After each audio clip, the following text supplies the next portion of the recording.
And Tim Fox. Yeah, I actually got it to work today.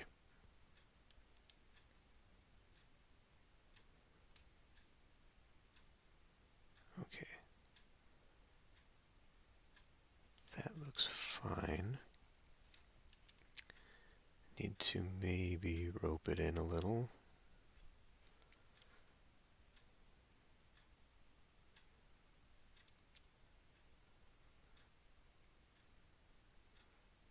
Okay.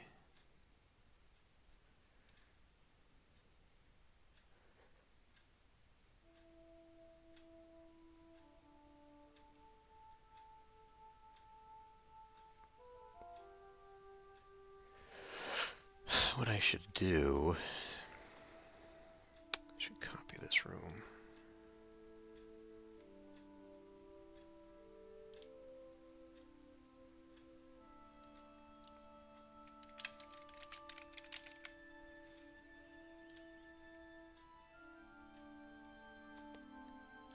Add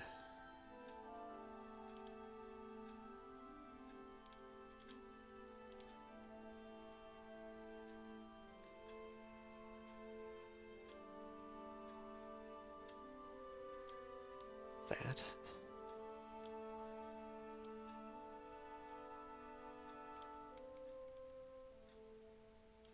Set that up.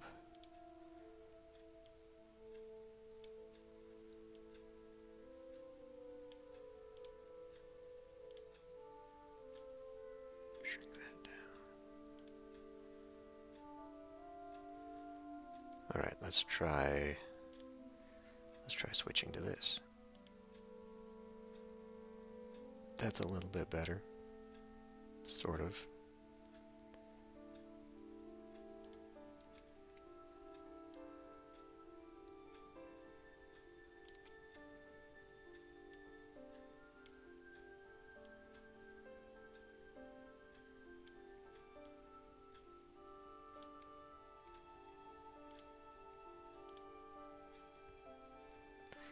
I guess.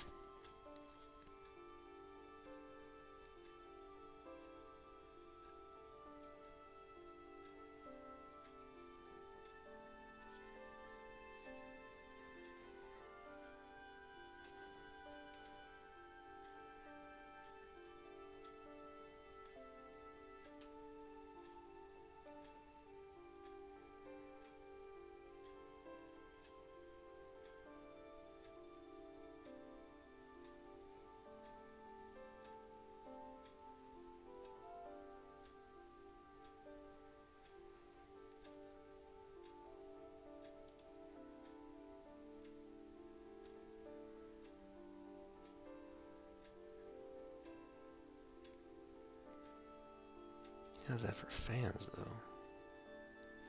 Does it come with those fans? I highly doubt it.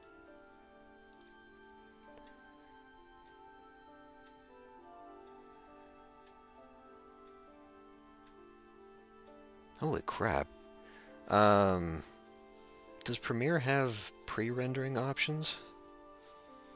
I don't remember. I know After Effects does.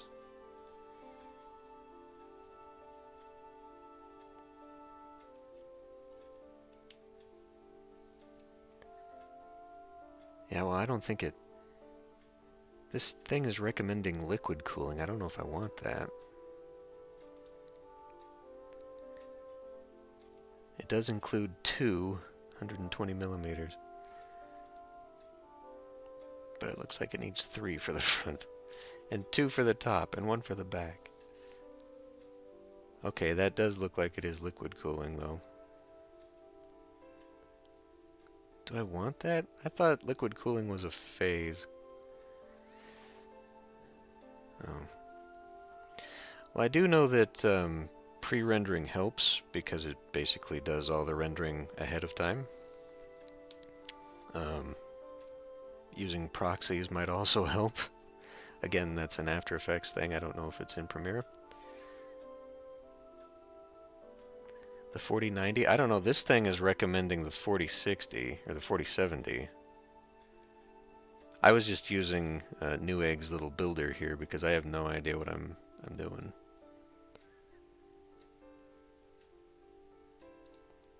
It's been quite a while since I've done anything PC related or even paid attention to it, so I guess I could just start from the beginning.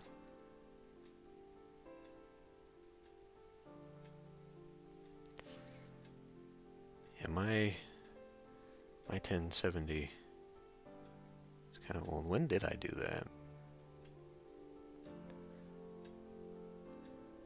Let's take a new tab over here. It's not reading this one, right?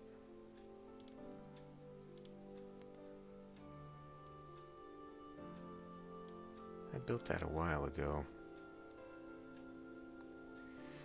Come on, YouTube.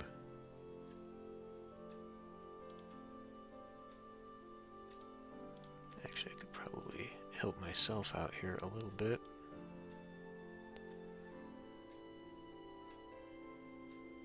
I keep forgetting to turn this thing off.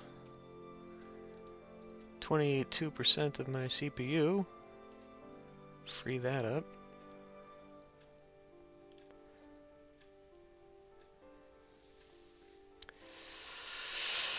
Computer. 2016. It's a little old.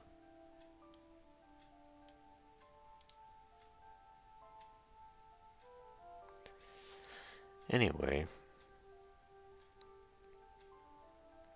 like, I don't know if any of these combos are any good. I tried looking at Reddit, and that's just kind of a cesspool of whatever. Flash sale. See, the thing is, though, this is actually kind of a bad time for me to be doing this because I don't know. Manor Lords, sure. It actually looks interesting. Probably not right away. But anyway, the problem with doing this stuff right now is that I can't afford it right now. This is just making a shopping list, so anything that's on sale is not going to be the same price, probably.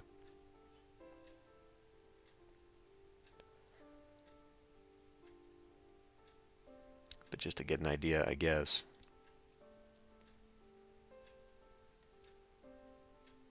It's the same thing. 10% when you buy 3 or more components from the builder tool. And that's the other thing too.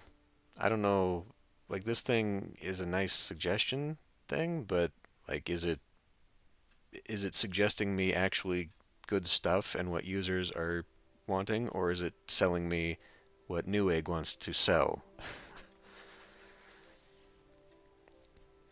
That might be an issue.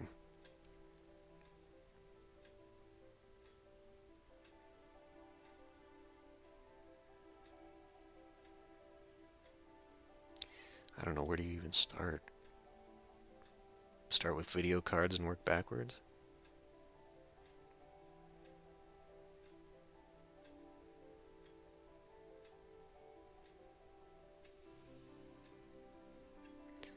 I think that I'll probably go similar to like I did with this computer and not go for like the top tier, but maybe a step or two down.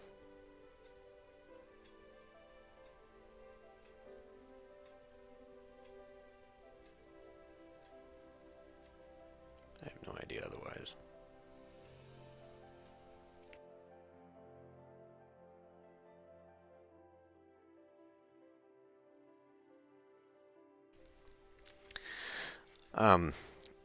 But as far as Manor Lords is concerned, what I'd probably actually be doing next on the channel, if I can ever get myself to just finish Anno, I'll probably be doing SimCity 3000, and because I watched the Fallout series lately, and now I'm going back and watching my Fallout 2 series, I was actually thinking about doing the Fallout 3 series.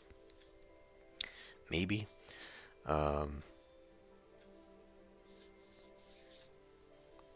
Yeah, but I feel like if you start with the motherboard, Like you want to start with the motherboard CPU combo.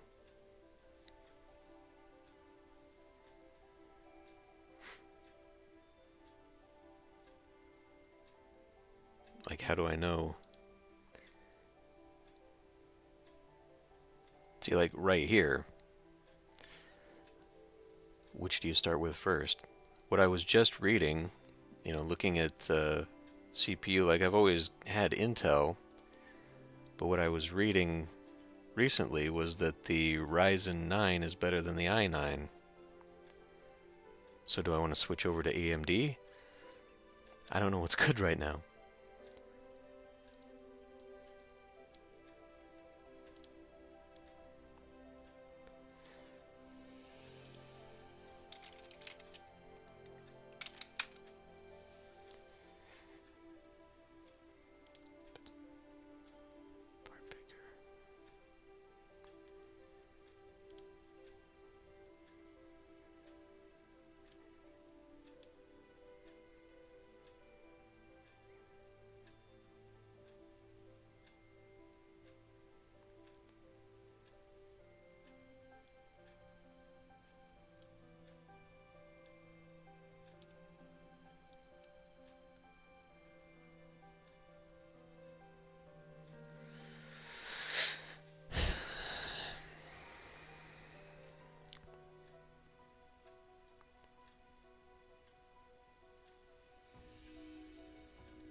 See that?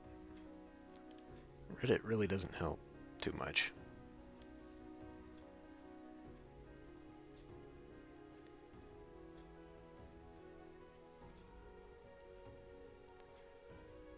Okay. Let's click that then.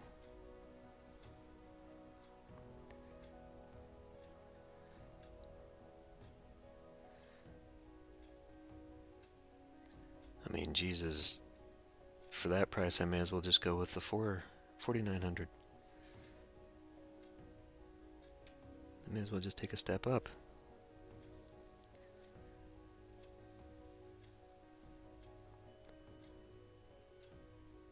And then we're going to...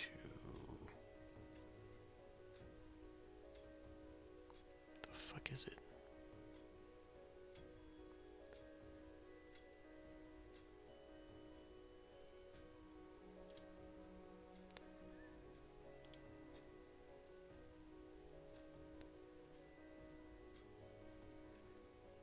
This is Maximus.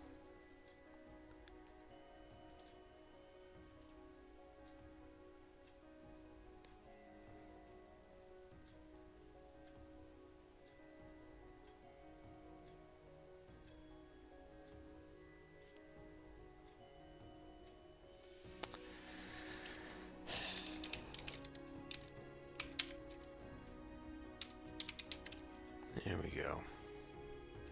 This thing, huh?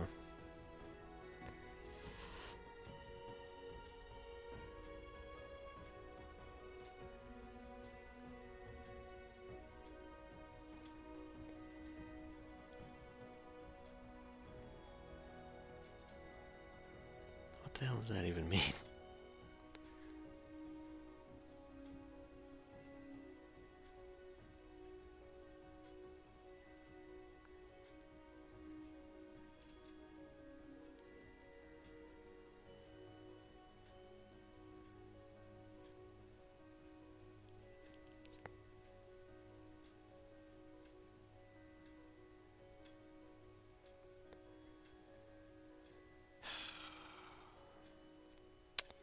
Well,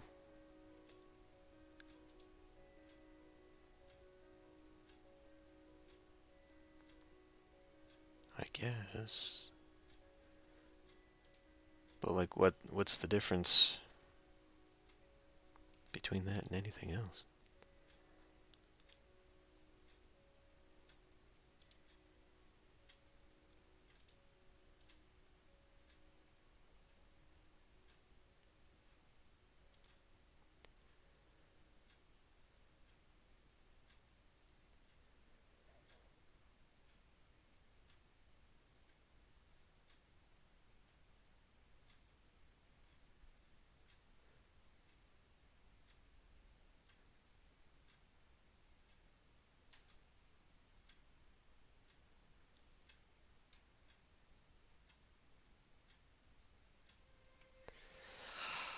Oh man. See, this is why I think you should pick a video card first and work backwards. You pick what you want, and then you pick what can handle it. Because if I'm just, I mean, look at, I don't know, let's say that.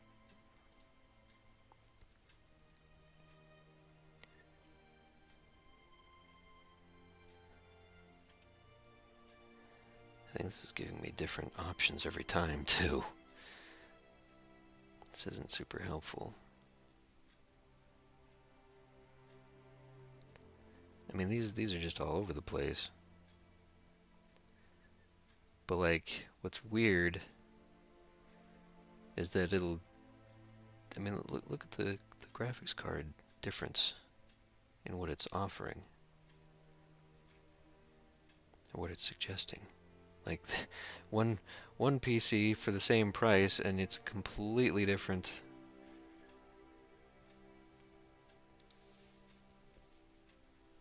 Graphics card.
Alright, let's do,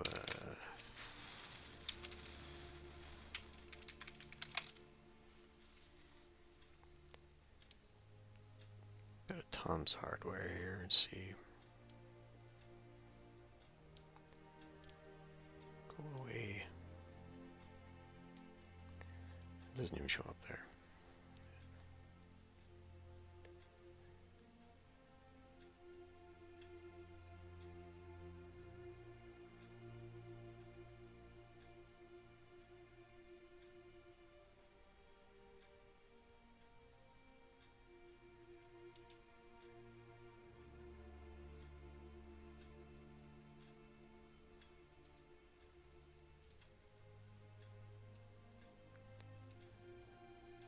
Out of stock. Of course, the one that they suggest is out of stock. Why wouldn't it be?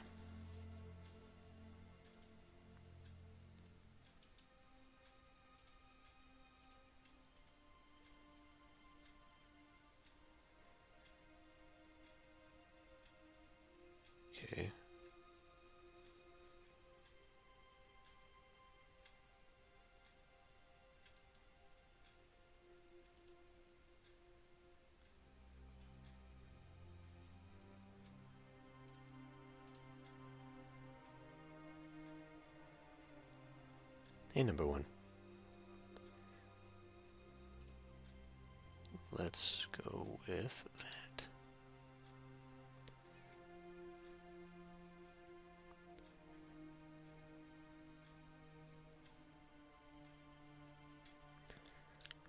Now, why is that one?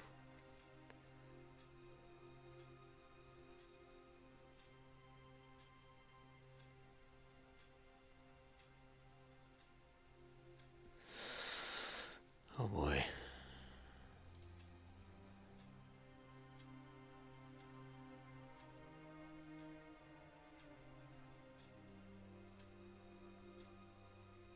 I'll build it.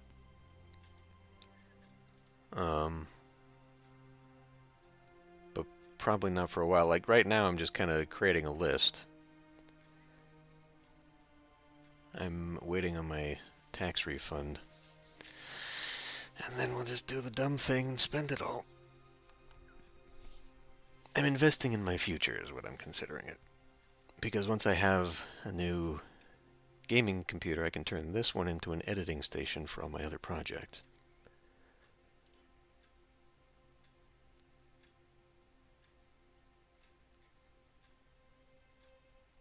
That's not what I want. Wrong window.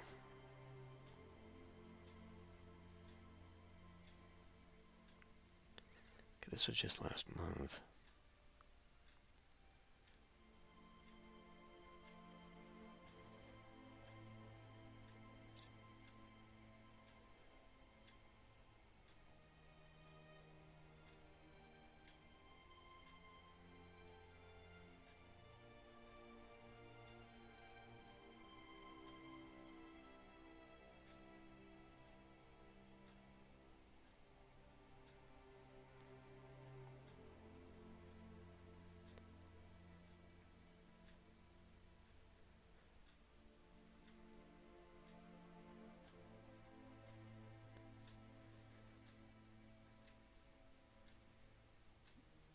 My current computer or the what I'm trying to build?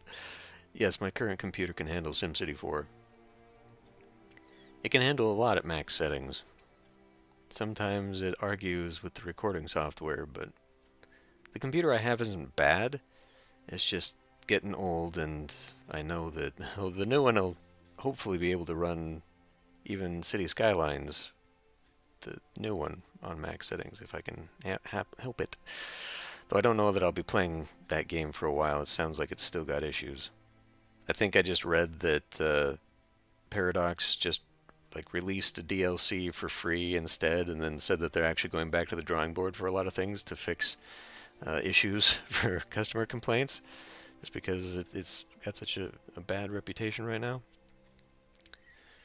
But anyway, yeah.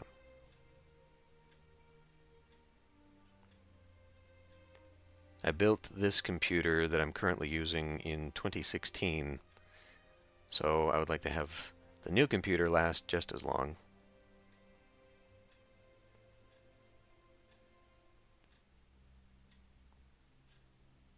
But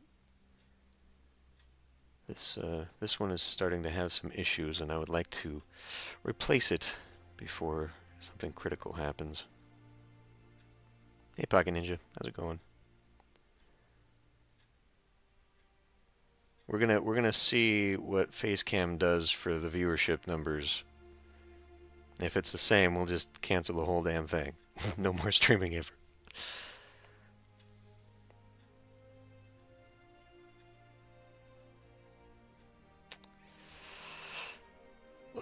So there's a considerable price difference here between current or the new generation of graphics cards and just the previous one. And frankly, I think we could, since I'm not running anything major, I could probably just get away with a 480 or even a 470, or 4070 rather.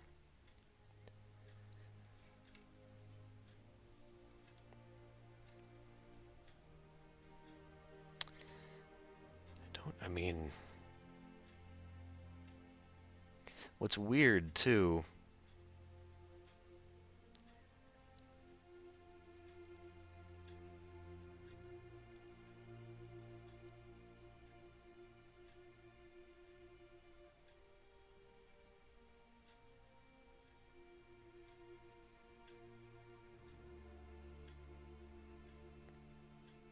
Um, Tom's Hardware is usually a pretty good consumer-oriented website, and they're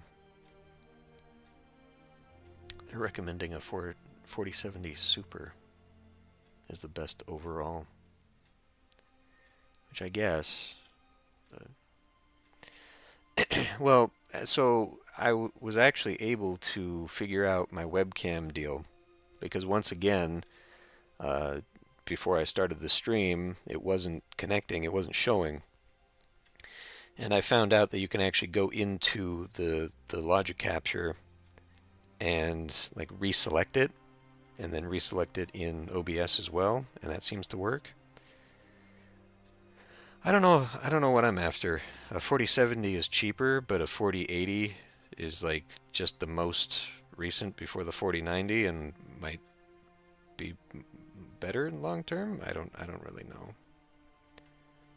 And this thing, this Newegg builder tends to, within my budget, tends to recommend that a lot. So it wouldn't be bad.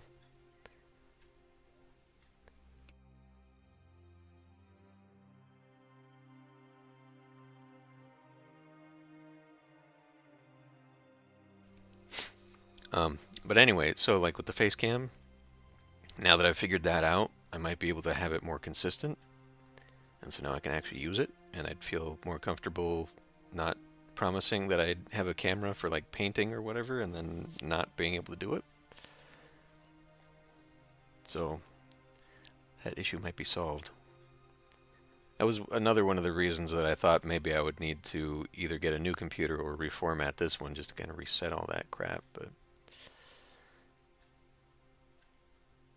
yeah, I mean, it looks like it. Like stats wise, it doesn't look like it's too different that you know, it would be like super noticeable. Hey, Volt. Um,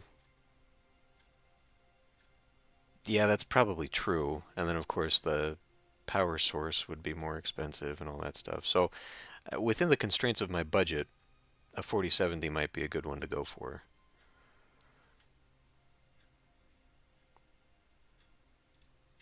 But what is it recommending this time? This one's a 3070. This one's 6800, and this one's a 3060. See, and then last time I had this thing do it for me. This builder is just fucking, this is worthless. Now it's bringing up a 470 here, a 360 there.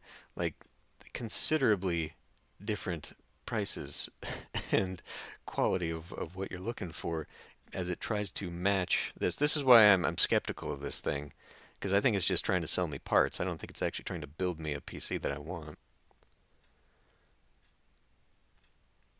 But if I do, what about a 4070 Super? Let's try that.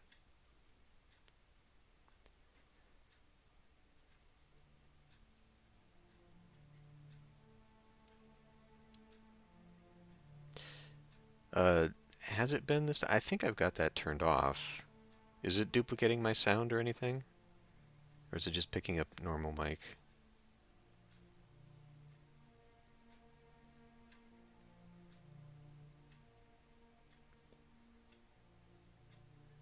See, now this looks better. Although I want to customize the RAM. I want at least 32 gigs, because that's what I've currently got.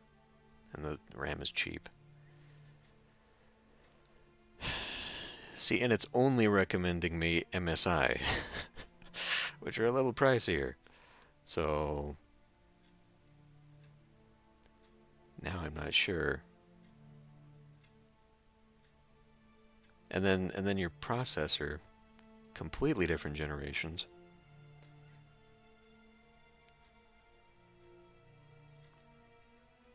And it keeps recommending the liquid cooling.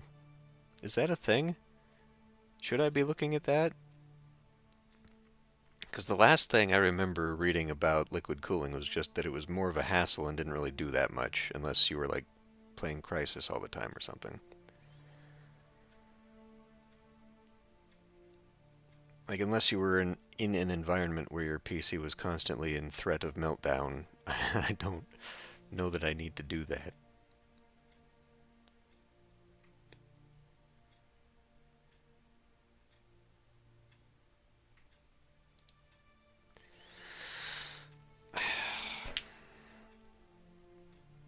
I don't remember.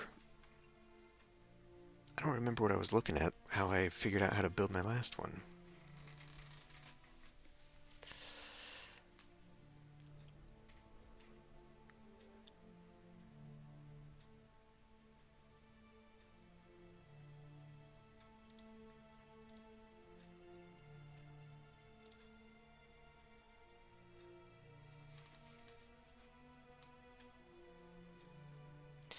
Yeah.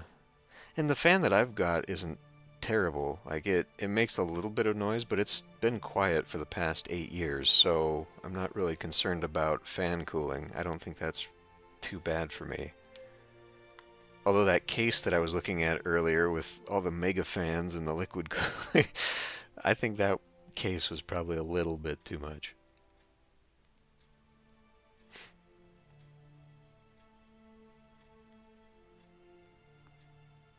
What is it showing me here? I think these were the two initially, and then it's trying to push these other ones on me? Like this one has nothing to do with what I'm after. So see the MSI, the more expensive MSI that it keeps pushing actually is lower on the lists for the bestseller rankings.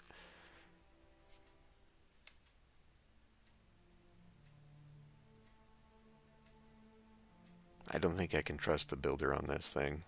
It's just trying to sell me parts. Whatever they want to sell.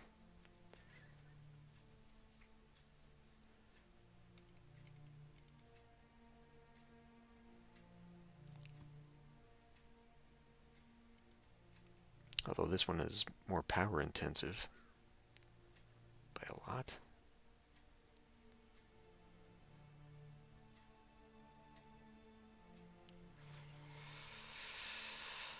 Oh my god.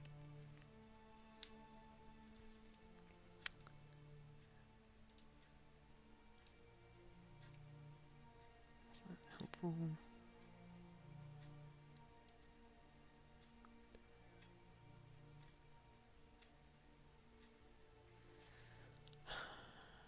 Okay.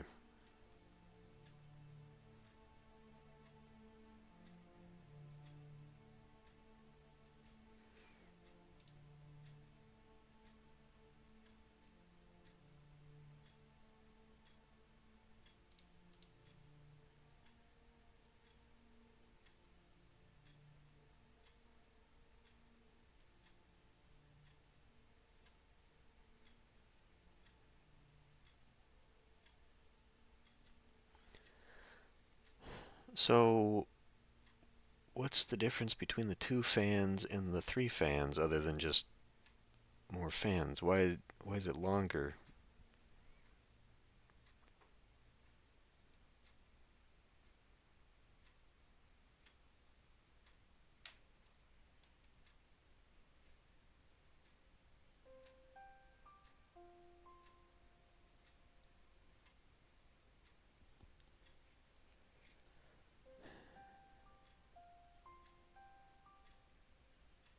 Zotac.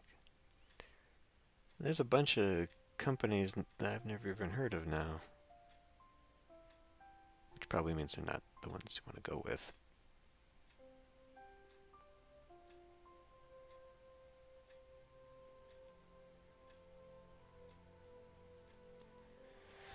Alright.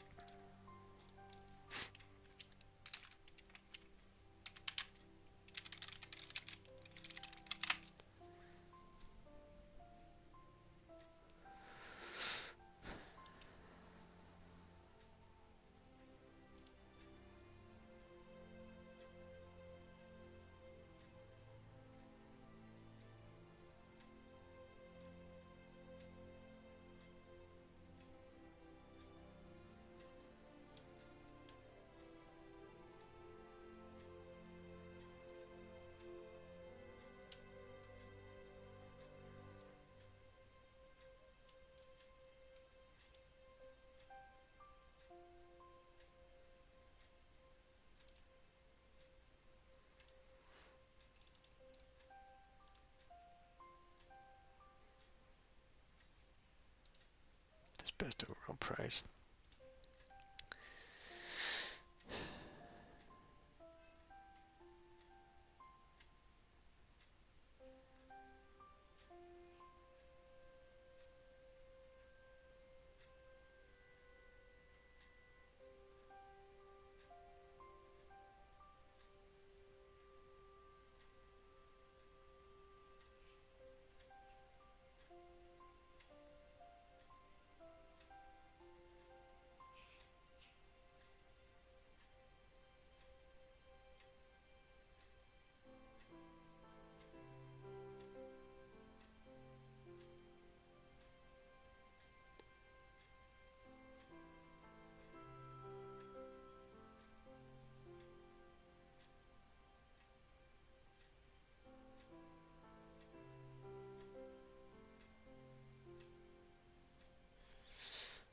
Huh.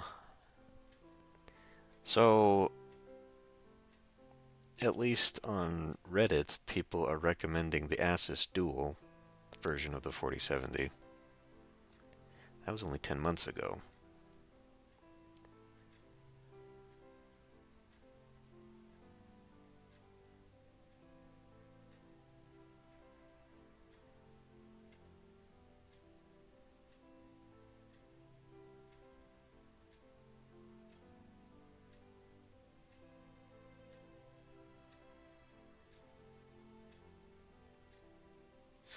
Alright, let's see what that's going for.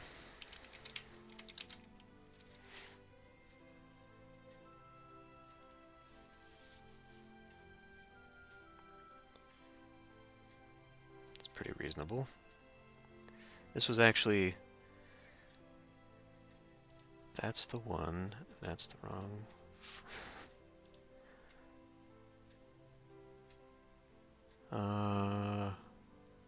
I think that's the one that this was recommending too. Come on. Well, not that one. That's MSI.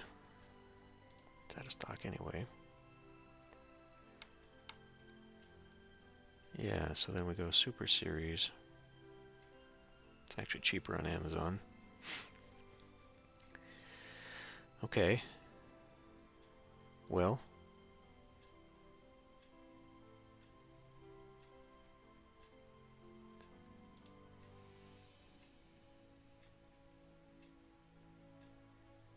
So the TI, what's the difference between that and the not?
TI benchmarks better, I guess. So is there a version of that?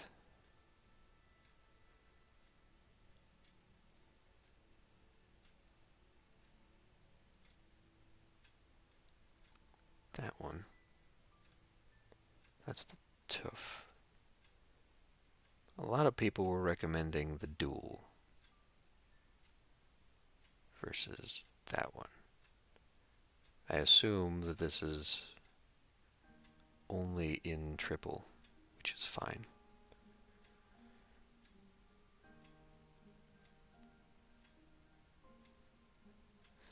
Looks like it's just a bigger card.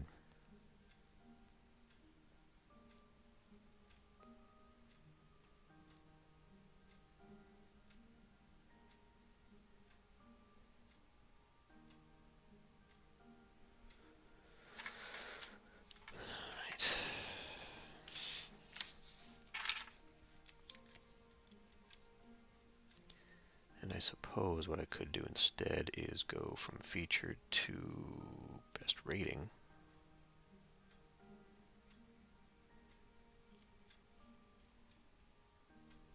Really? How is it that 35 votes? I guess just because of the average of what they are.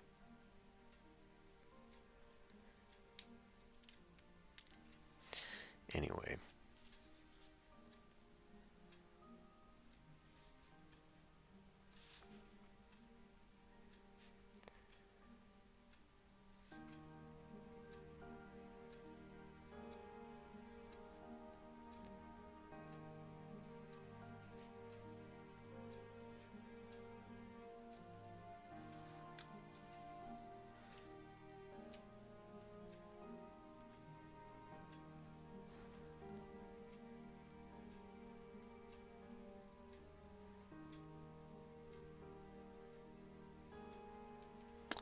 Okay. So, based on that,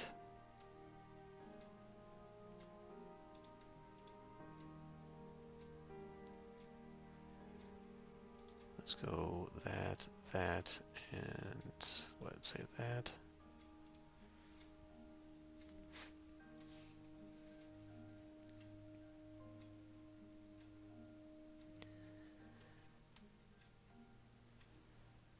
Again, it's giving me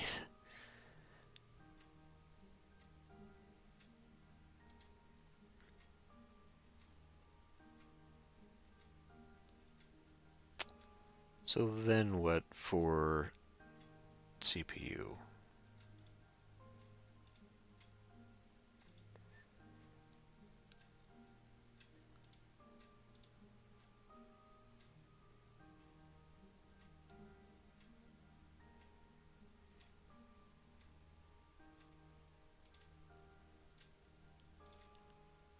And motherboard.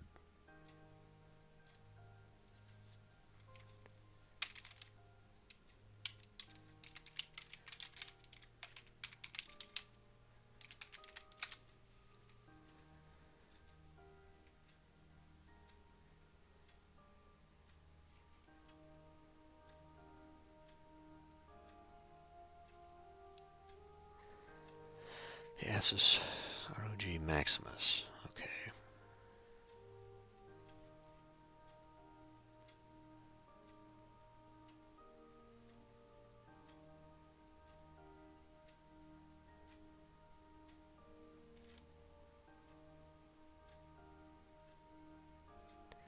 Z790.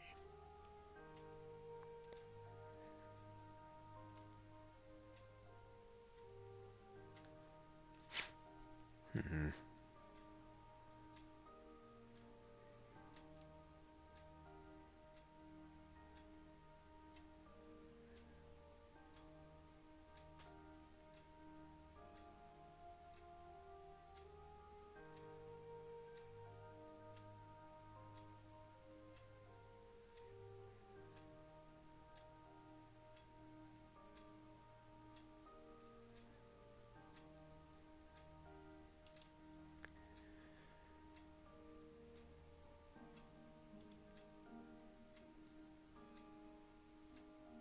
Go away.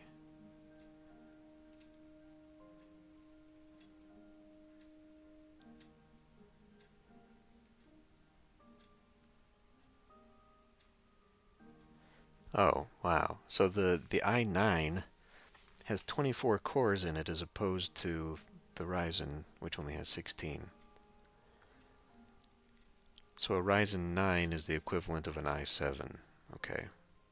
Ish.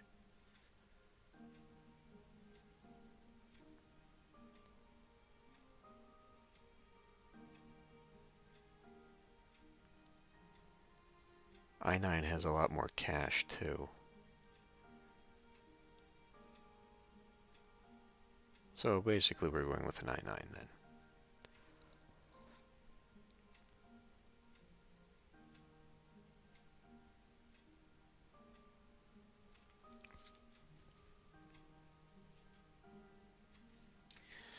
What does this thing recommend? I just want to see what it keeps recommending here.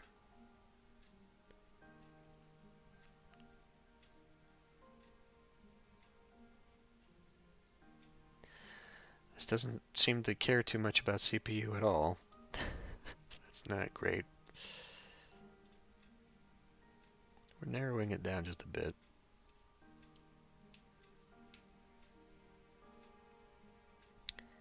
There's only one build. There's only one build it recommends here. And that's not within the price range at all. What the fuck?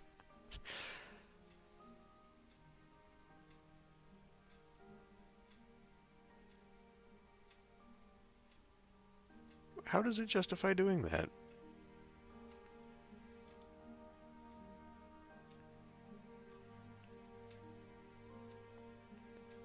Probably because of that.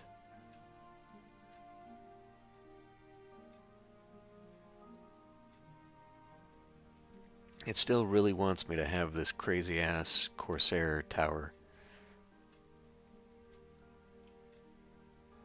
with all the lights and the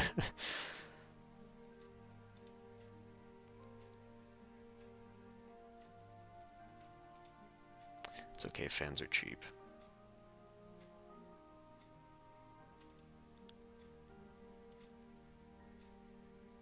I mean, it's not a bad tower, I guess.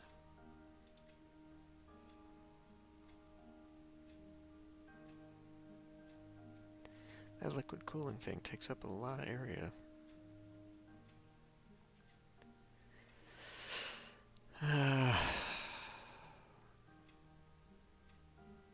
What do I have? What is this thing? This is a Corsair.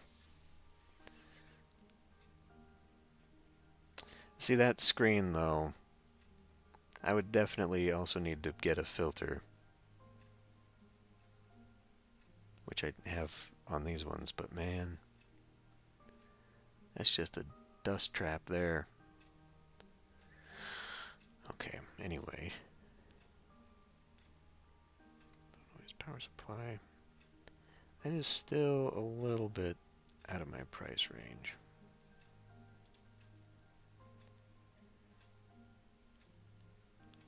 Comparing though, like a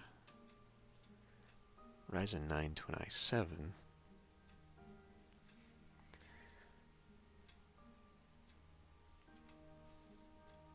Where is this?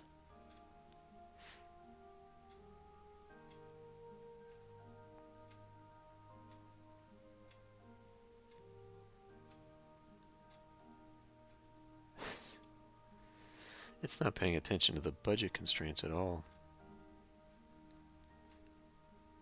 I guess it's not possible at that level.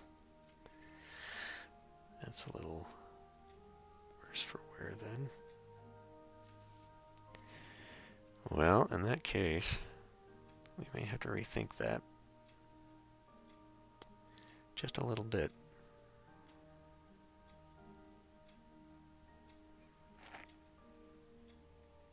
I mean, the price difference alone is pretty staggering just in those two.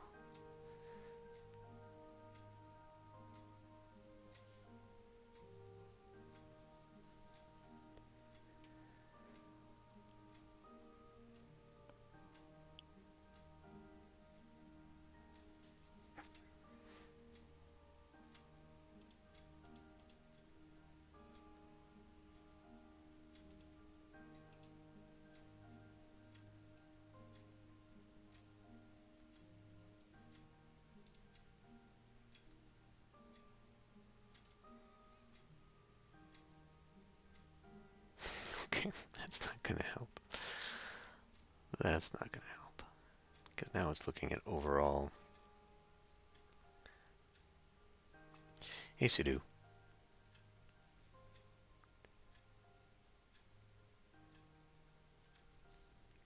Yeah, I mean, that's kind of the only way to go right now, unfortunately. Is the i9, but that is a considerable chunk of my budget.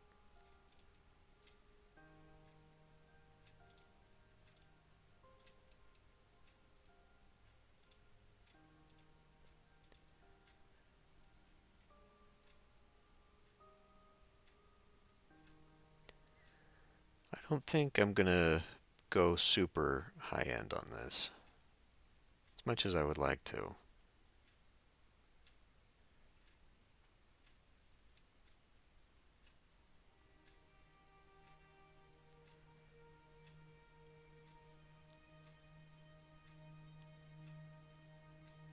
Just because that is not currently feasible for me.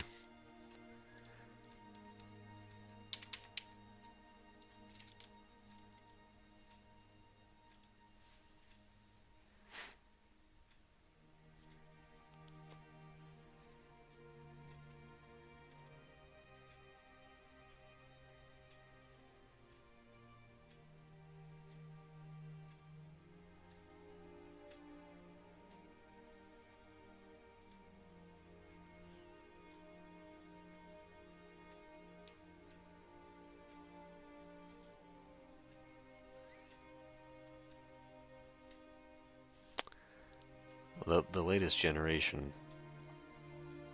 of that CPU, I think unfortunately I'm just gonna have to settle for less.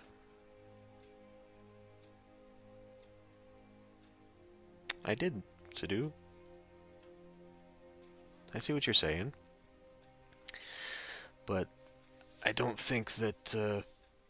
I mean, those two items alone are going to be a little too out of my budget. I'm going to have to go a step down on those. At least the graphics card. We were actually looking at a 4070 a little earlier. And I'm looking at these i9s right now. And I don't think that's going to work out for me. Somewhere around 1300. $1,300. Because anything more than that is going to be dipping into my own savings right now, which is not a great idea for me to be doing. Not in my current situation.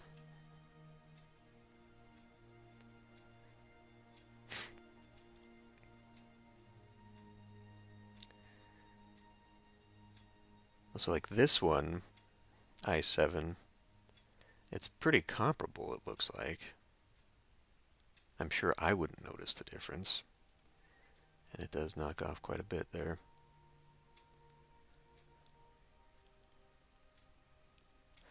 The problem is the stupid PC Builder suggester thing doesn't really give you that good of an option. Like I could do...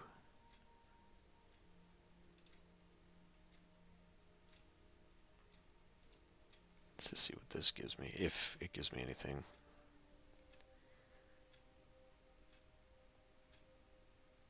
Is there a combo available? I don't even know if I want it off of Newegg anyway. Sometimes parts are cheaper off of Amazon. That's what my current computer is spliced together from. Parts from both, just for that. See, I think the problem is that it keeps giving me the MSI version of this graphics card.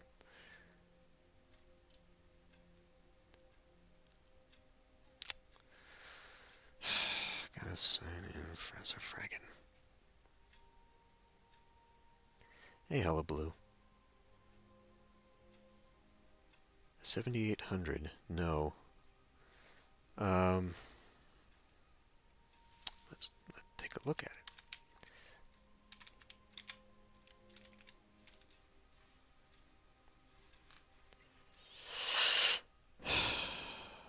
Series 8 core. Okay. Let's compare that and not these.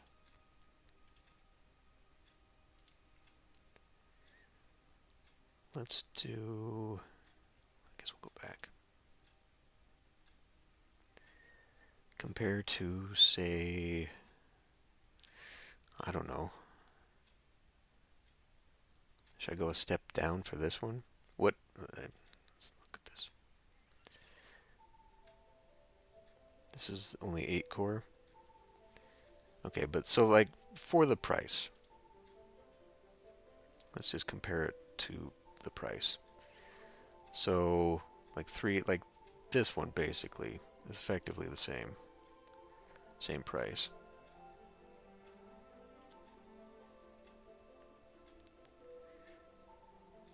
I wish it would stop doing these.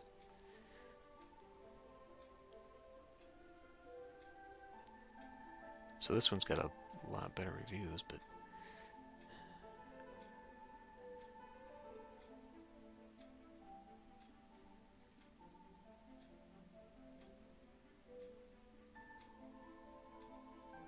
I mean, significant core difference already. Overall, better speed. Yeah, I think I would just go. So this has a huge cache. What is this?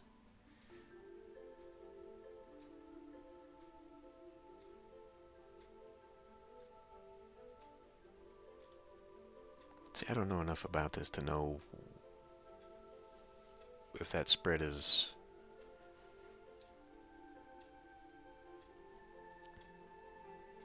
better. I don't know.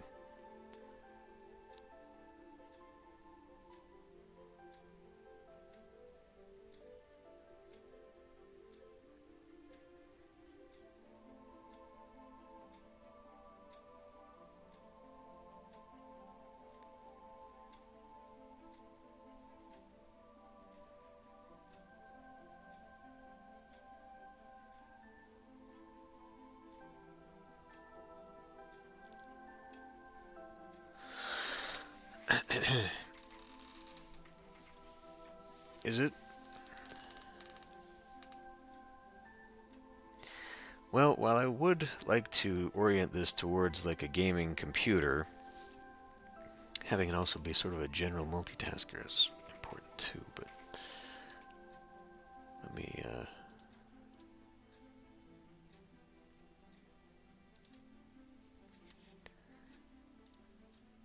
so, but because I mean, how in what way is this better for gaming than just a general i7? I mean, what specifically is it doing?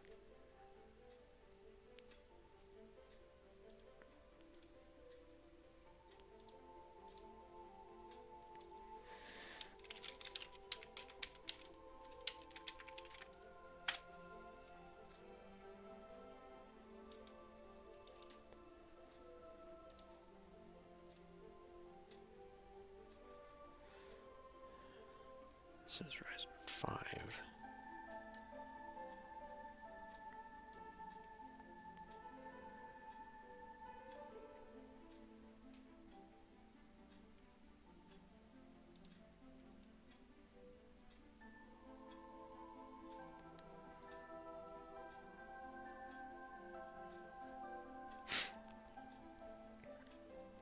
I don't think an i9 is within the budget. I don't think that's going to work out, Sidhu. We're going to have to go a step down.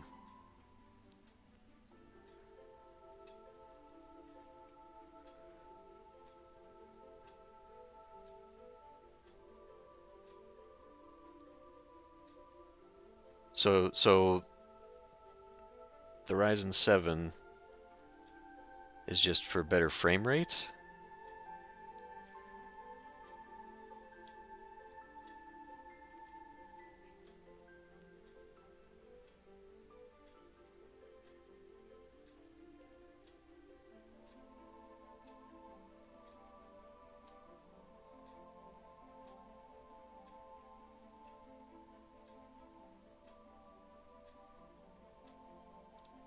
That's kind of all I'm seeing off of this, is that it's just better for frame rates. And since I don't really play super high intensive FPS games, I don't think that's a huge selling point, if that's the only way it's better.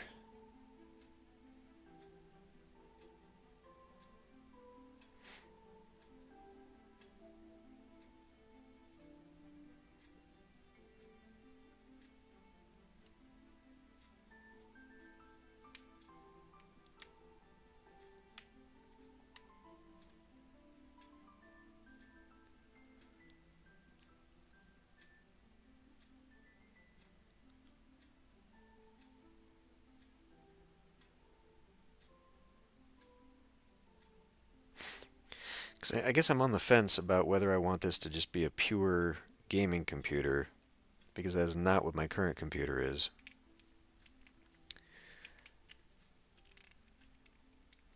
Like it's all very much a general editing station. Like everything that I do, it needs to sort of be able to do all of those things. Editing, my my Photoshop and graphics making, game making software.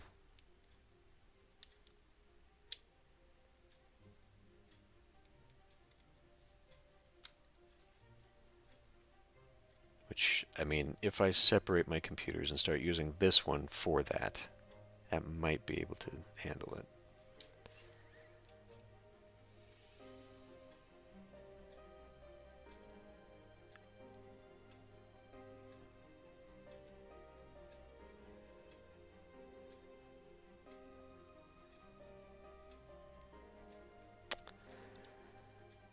All right.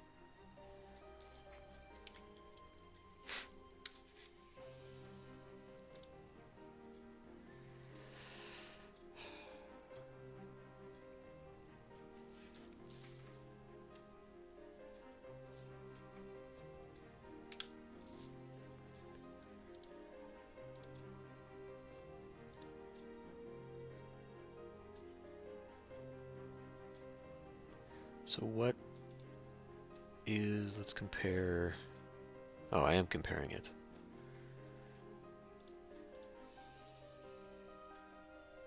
Yeah, so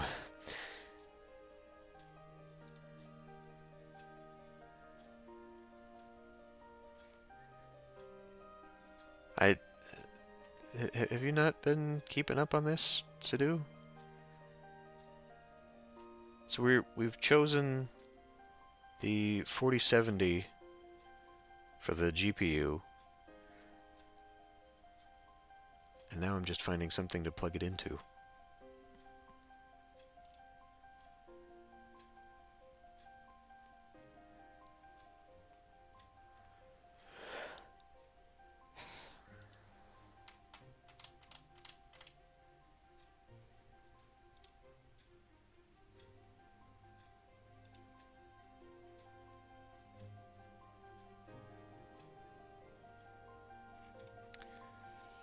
What was this? The Asus Maximus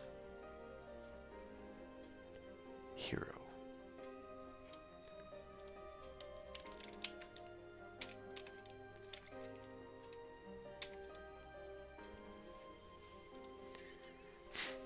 So why do I want that one?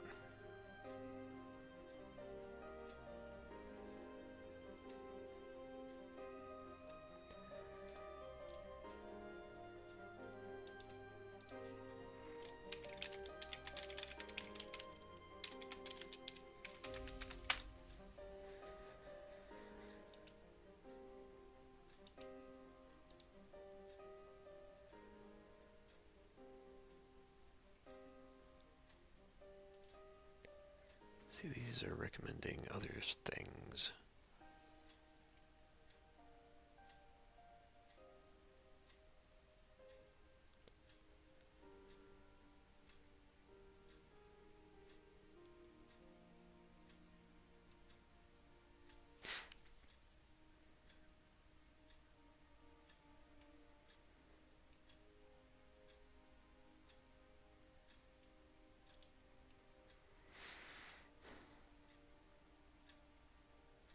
So what's the difference between this one and that one?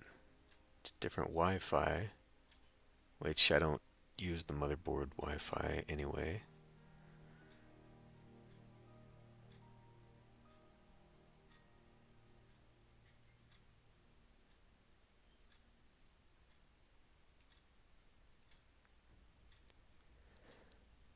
And what is the difference?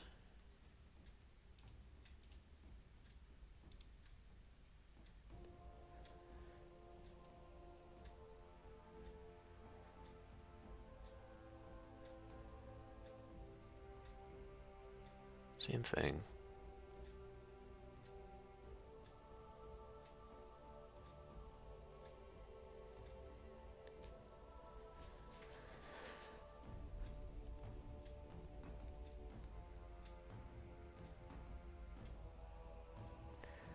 $256 gigabytes of RAM might be a little excessive.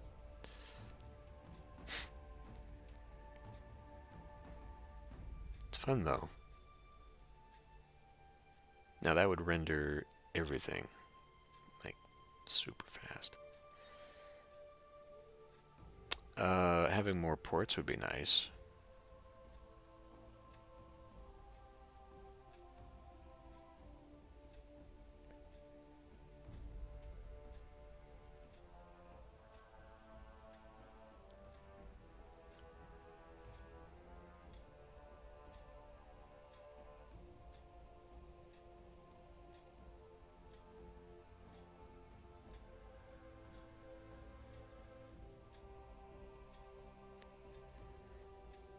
What are those?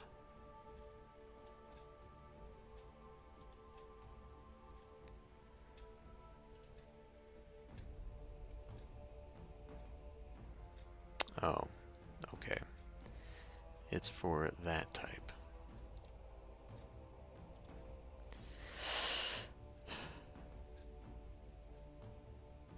Yeah.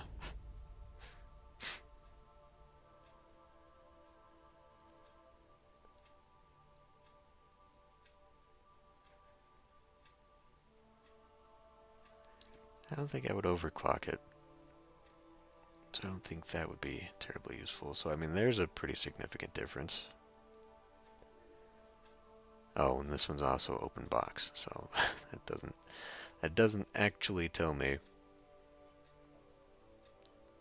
what it would be otherwise.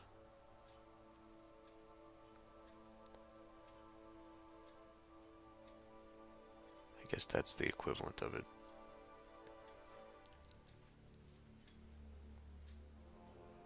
Open box is just used, right? Probably not the best option to do that. Or at least return. Somebody tried to do something with it. So it does though. That's interesting. It does have built-in Wi-Fi.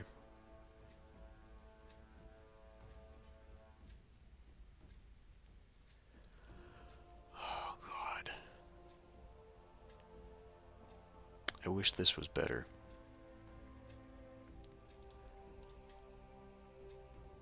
Let me...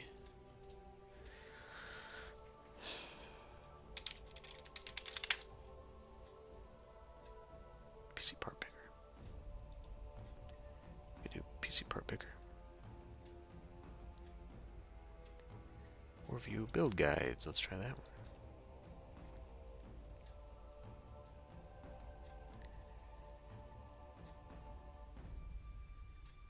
Enthusiast. Enthusiast build. I would love to compare these two.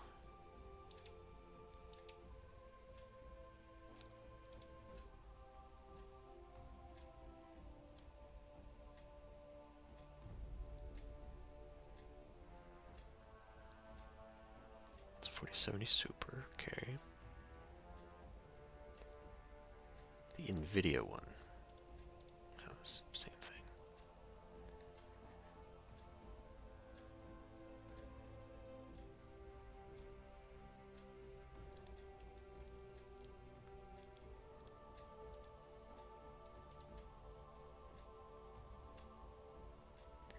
I have never heard of Silicon Power as a brand. Clearly that's something new.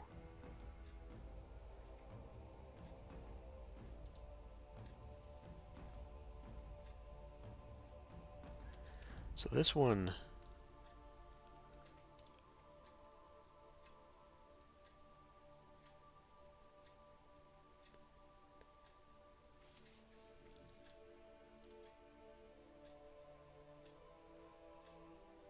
Okay.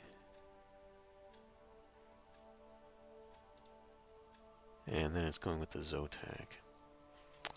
But I could customize it, I'm sure.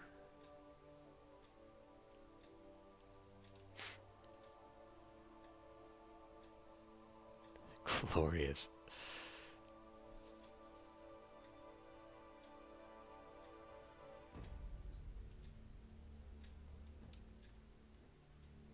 Yeah, see, if I wanted to go for the super high-end stuff, the ones that these are building, and it keeps recommending that airflow case. All of these use that airflow case. I guess we're going to go with that airflow case. But, like if I was to go with the latest and greatest of what is currently available, we're looking at $3,000. That's like twice my budget. So, yeah, we're definitely going to have to go underneath that.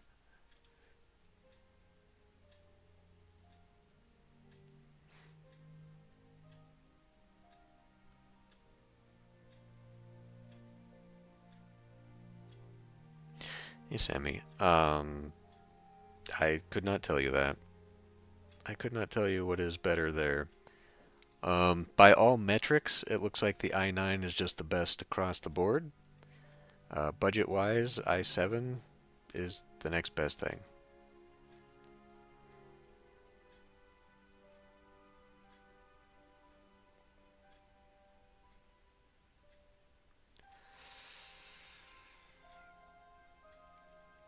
What on earth is this?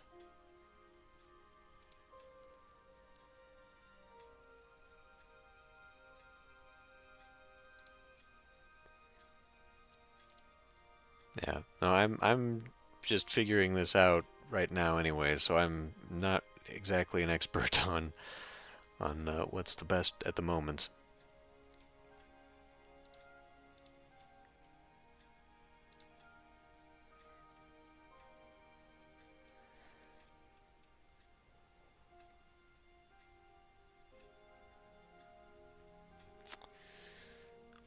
Well,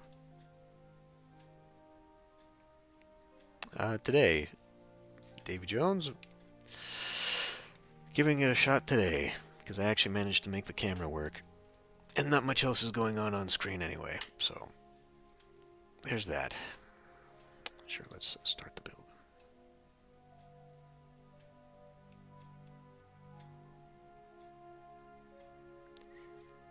Here, we'll bring that in. Okay, so go to the video card. We're gonna pick the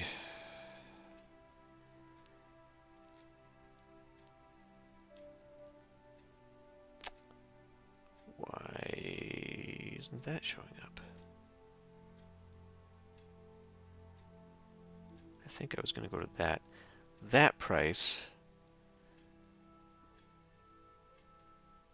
I feel like that's worse than what I've found before. Here we go. Oops, 70. Do I want the TI Super or do I just want the regular Super?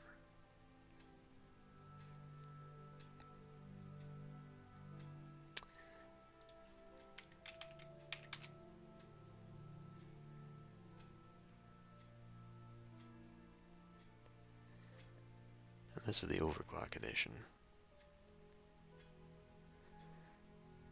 Doesn't matter.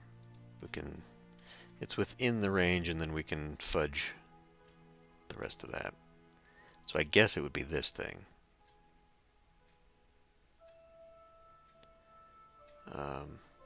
Jesus. Let's just look at that.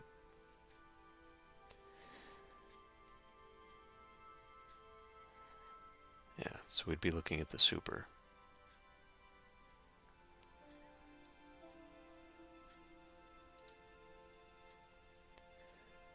Okay.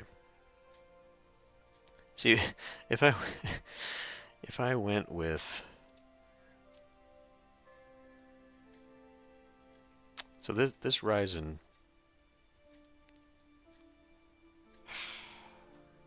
but yeah, like if I went with the i9, it's already between that and the graphics card, my budget's is pretty much 75% taken up, 80% taken up. So, I don't know, man.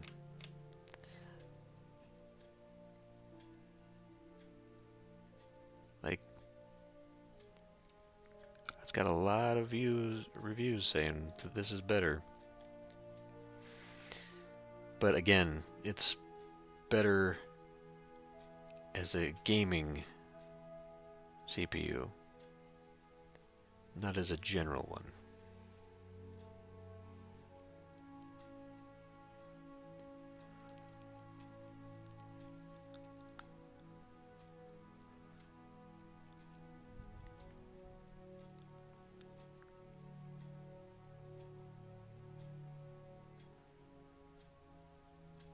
Because even though I would like to make this an editing station, I still have to record it on this one.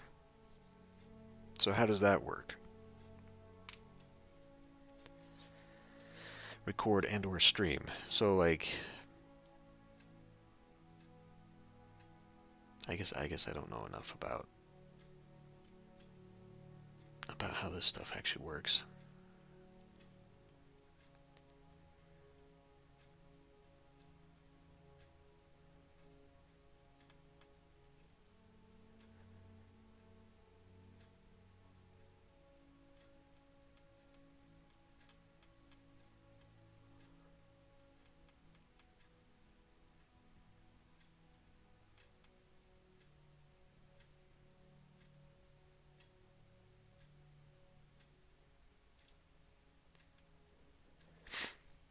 Because in my experience, for the things that I do, you want more processing power.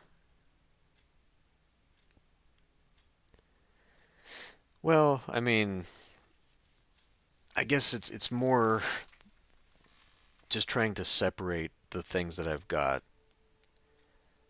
Because when I built this computer, I intended it to be like a full dual purpose workhorse, right? Like it was going to be enough to play games on, but oriented to all the graphics and video editing and everything else that I needed. I guess really the only reason I even want two computers is just because this one's still good enough that it can still be used, it can still do stuff, and it would free up the. So I'm having issues with this computer right now, and I think that the part of that problem comes from it being used for so many things. And so in my mind, if I can take a bunch of like the work stuff and isolate it to one computer and then just have a new computer just for like the gaming and general use, that maybe that would be better and would cause fewer problems. Because there's a lot of shit on this computer right now. And to be fair, if I managed to clean it up, maybe reformatted it and updated everything, it might run fine again for a while, but it is an 8-year-old computer. So, I don't know. It's good enough for what I do now, and would probably still work. It's just starting to show its age, and that concerns me. So, just thinking ahead, like, I could go purely for a gaming computer and just orient everything to gaming, knowing that I would then have to move all the stuff over, rendering all that to another computer. Well, and especially thinking in for future, like if I want to do another channel, I'd like to keep all of that stuff completely separate. So that's pretty much what this would be for. It would be work and everything else, and then this new computer would be oriented to basically everything I would currently be doing, if that makes sense.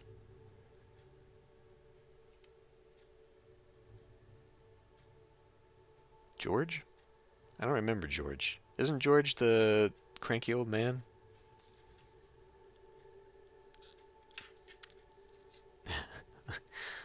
Like you said. Well, we'll just look.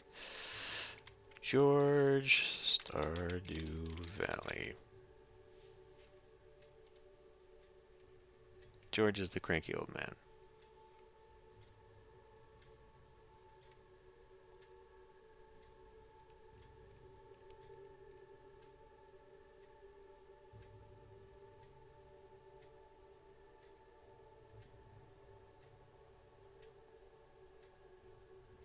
Why are we talking about? Or did they give him a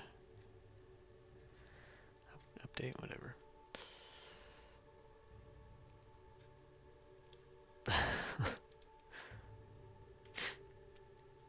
But anyway, so yeah, so like this, I guess we could go with this Ryzen 7. I just want to know if it's going to do what I need it to do.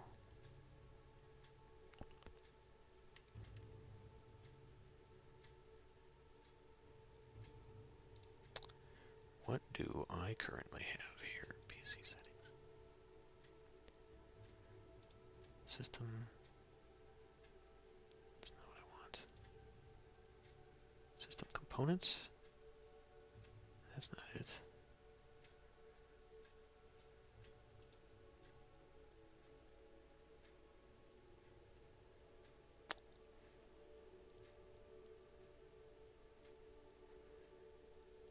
Okay. So what I currently have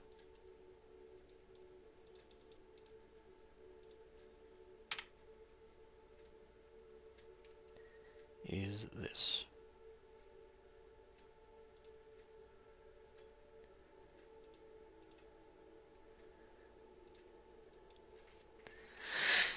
And now we're going for a Ryzen.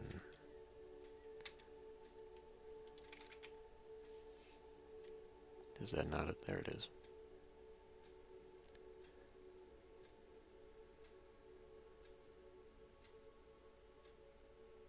Why is it showing me cases?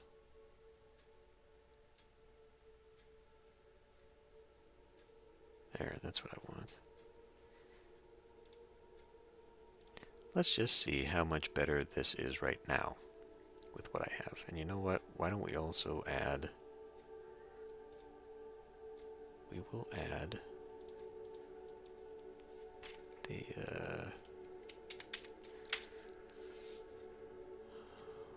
i7. So this one for the same price.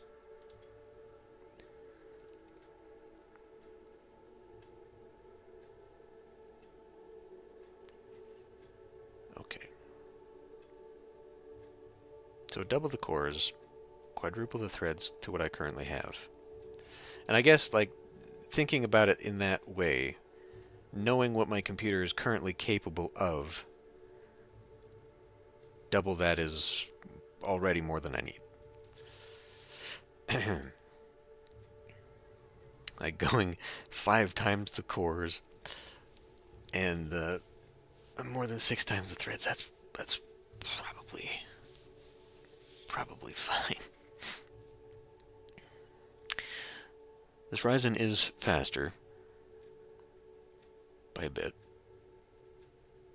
by quite a bit. What the hell is manufacturing tech? Okay.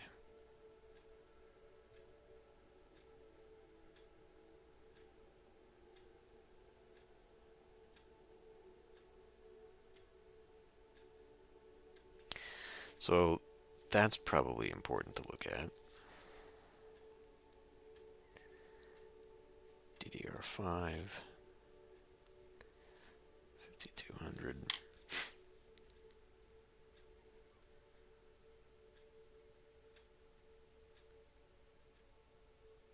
Okay, so even if I went to this i7, that's only just barely a little bit better for graphics quality. Like the Ryzen definitely is more oriented. This is probably the frame rate thing where that comes into play.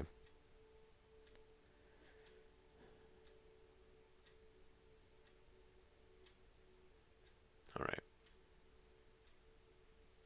So I guess for the price,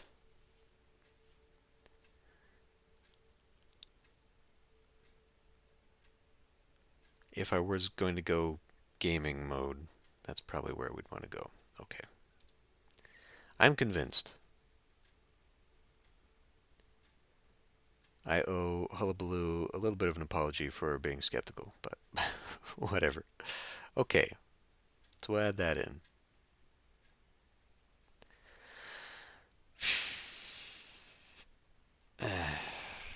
This is going to be a little pricey. So I wish this thing, though, would have suggestion.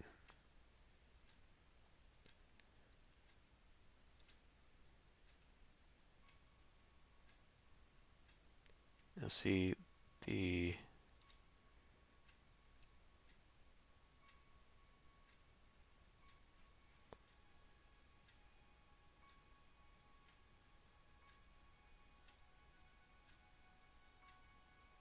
Where was that? The Maximus 790.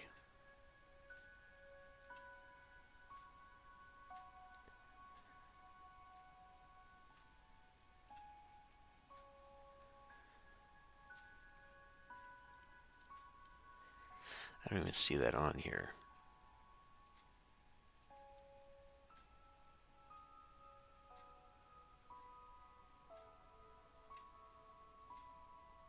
Is that like a new thing?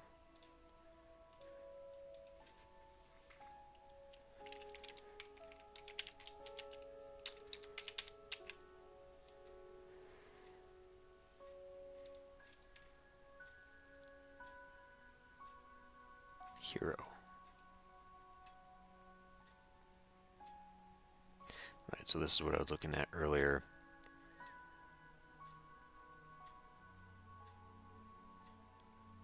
With the built-in Wi-Fi and all that.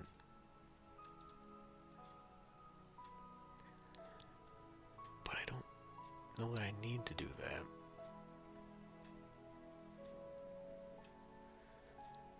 Let's go to...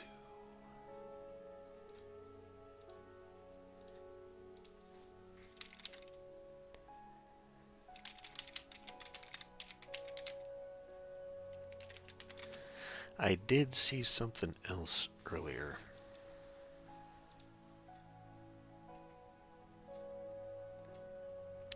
So this is recommending. Now, does it matter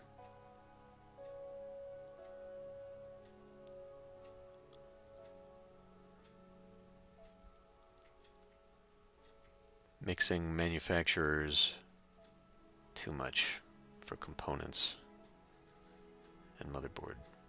Because I think what I've got currently, I think everything is MSI.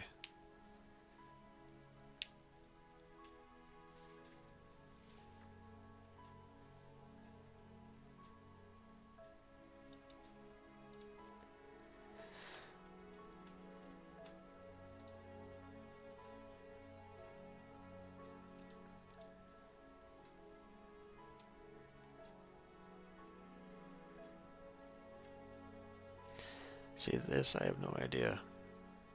This is where it would be better to get a bundle to at least know which is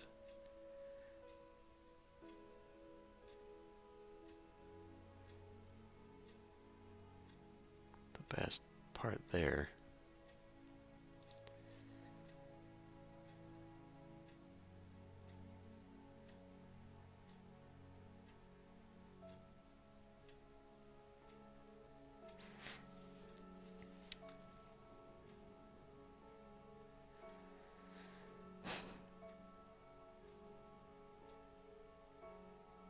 Okay, so the Z90 then is Intel.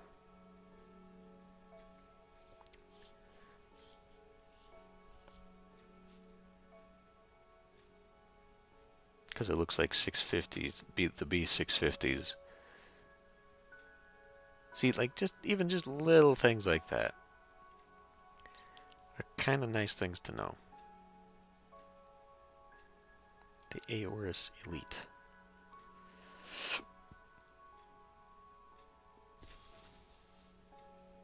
I don't even know that I see that.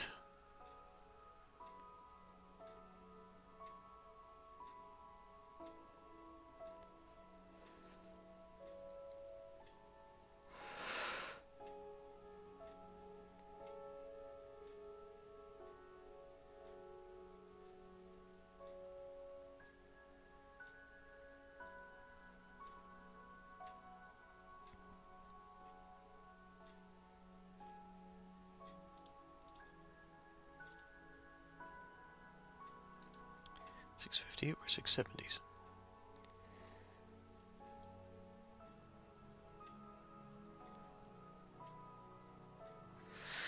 See,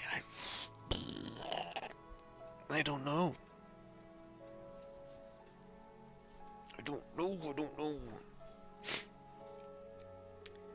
Well, I mean, for a while, Intel was producing the best, and for overall CPU, it seems like the stats for Intel is the best. Like the i9 seems to be the best all-around CPU right now.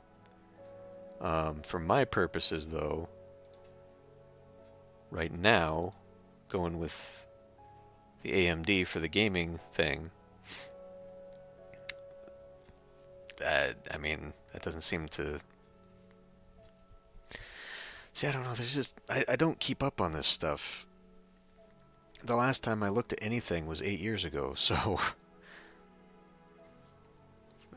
for gaming, this AMD Ryzen 7, like everyone says, this is the best for gaming. So that's what we're going with. And we'll just base the whole thing off of that CPU and that graphics card. But now I'm getting these other options in here for, like, if I want a compatible motherboard, okay, fine. But now, like, what's the difference between the X670 and the B650? I have no fucking clue. I don't know. Better memory, maximum memory in these, I guess?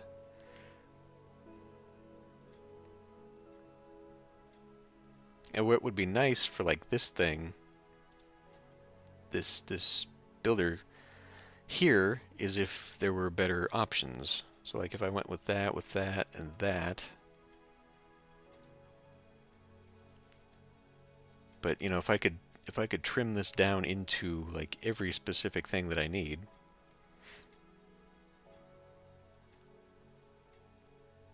So this is recommending me twice the same gigabyte.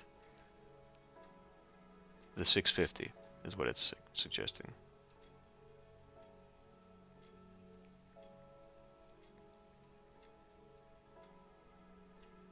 I am convinced that there is something going on with this.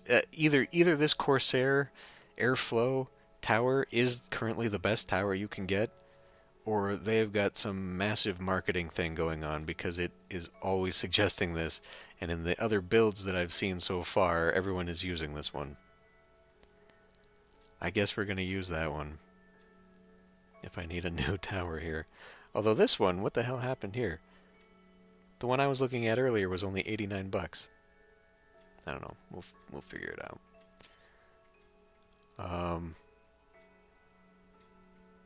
Okay, and then this power source.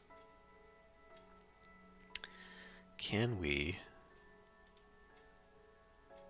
try this again? No, it's just giving me the same thing. Okay, yeah, like there's one. I think that's it.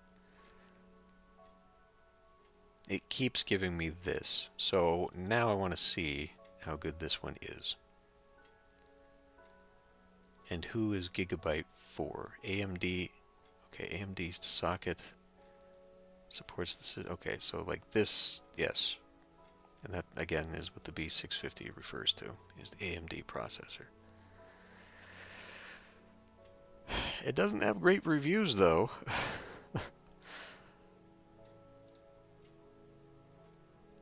Where even is that on here? Oh, because I'm looking at Asus.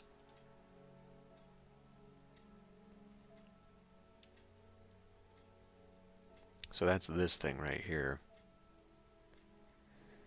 Just going MSI would be cheaper. This ROG Strix.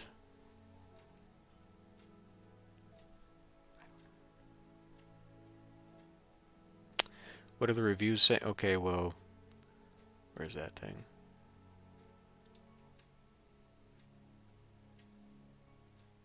Like, it's only really got 50% decent rating. Useless manual, okay, whatever. Lights turn on for no reason. That resolved itself. Okay. No speaker beeper, whatever. Poor board layout. Bad RAM connectivity. Random reboots. Okay, that's not great. SSD slot. Terrible motherboard SSD screw was impossible to get out. Overall terrible design.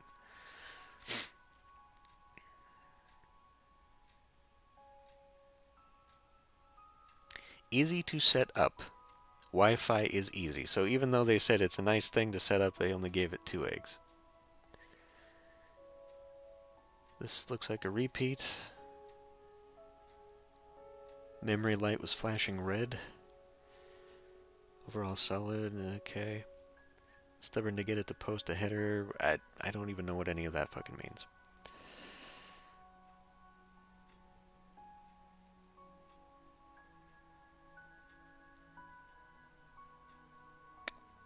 Regardless, not a lot of reviews and not a lot of people seem to be using it. And does that only got 3 slots? No, it's got 4 slots, okay.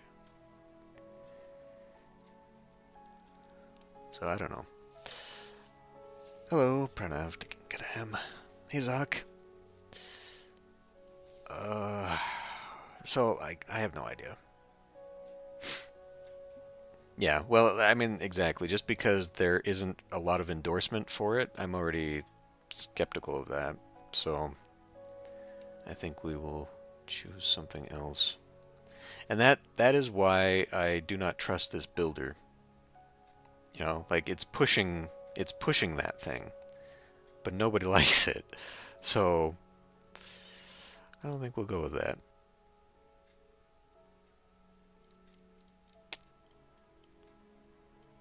What I wish there was some kind of suggester, so I could say, hey, I've got this CPU, give me a good motherboard for it. Which might be what this is doing. Like this PC part picker is already telling me a compatibility for what I currently have, which is nice. It's not really narrowing it down any other way, though. This has 29 reviews versus this rock.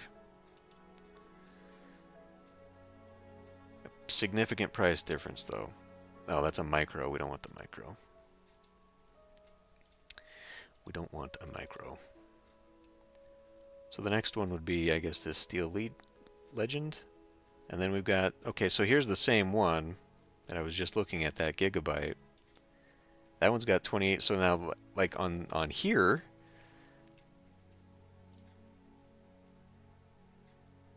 it has a much better rating.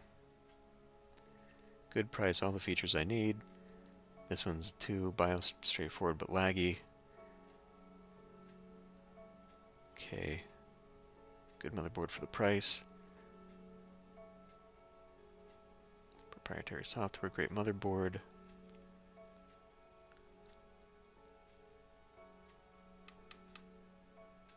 Okay. So that's a thing. That's one of them that I'm looking at. Oh, okay.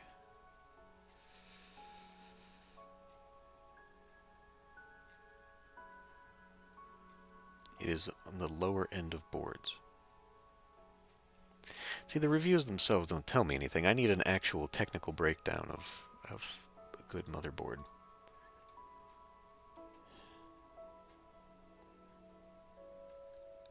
$650s. And that's something else too. So this is the X70. So now I need to know the difference between that. Price is one of those things. This is gaming Wi-Fi. That's a 650. That's a 670. This doesn't say it's a...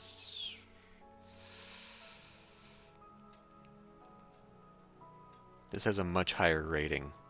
This Strix Wi-Fi one.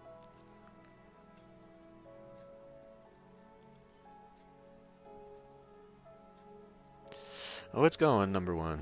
It's going.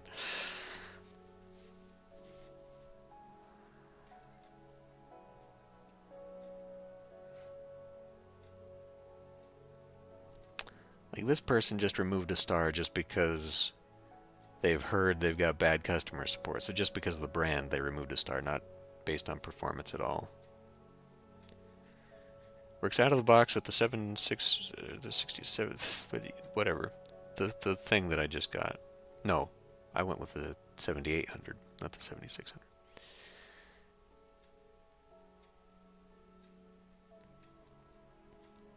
Okay, so they are using... They went with the 480, 4080. Well, overall, this one seems better than this one. And the fact that it's the same brand might be better, huh?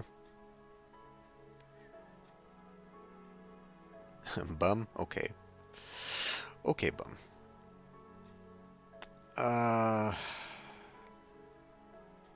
So I don't know. This one? But again, what makes that different than... Like if we go Asus, say. Now what's the difference? Price increase significantly.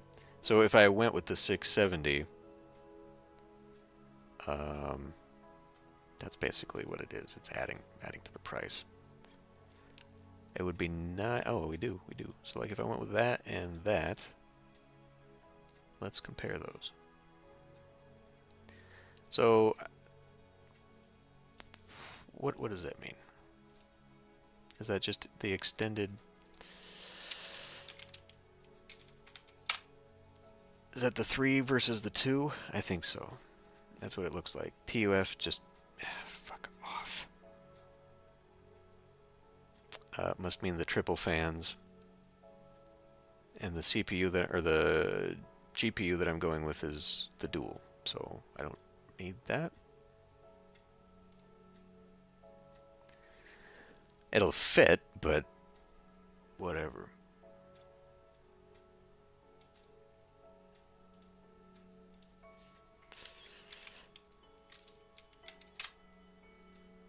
Oh, that can hold that too. Okay, so that doesn't... So what's the difference between that?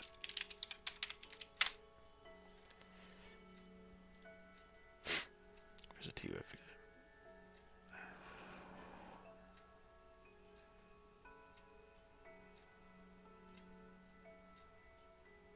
Best of the best ROG Strix.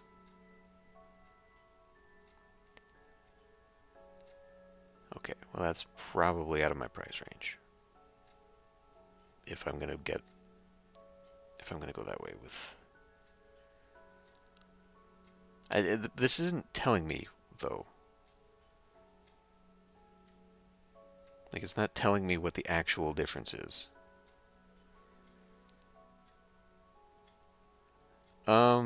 Because I never set up anything for YouTube. YouTube chat. Because at the time, when that all became available, I was doing it all on Twitch. And then I started doing the YouTube streaming as a test, and then I just kept doing it without setting up anything. So I don't have any of the donation stuff. I don't have any of the super chat. I got nothing. I should probably do that. Maybe we'll set that up in the next stream or something. We'll work on stream curating. Because I've got nothing. I don't have... I don't even know if donations are set up through this. I don't think... I think that's a separate thing I have to activate. So I don't even know. But yeah, that's why. Because I'm lazy. And I keep saying I'm going to do all these things, and then a week goes by, and it's like, oh shit, well, here we are. Nothing new.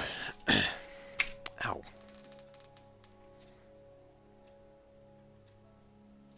Okay, but that...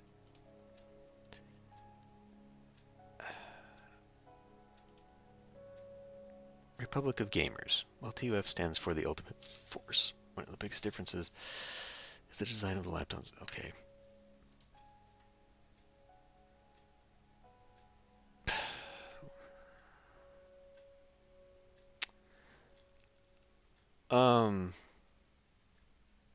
Yeah, this stream should be monetized, I think.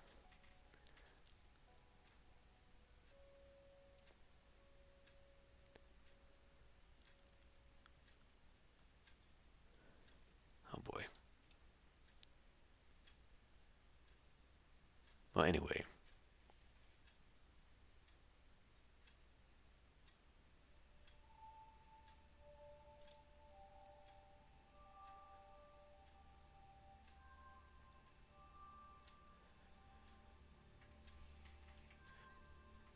PCIe is so far the only difference. This has one 4 slot.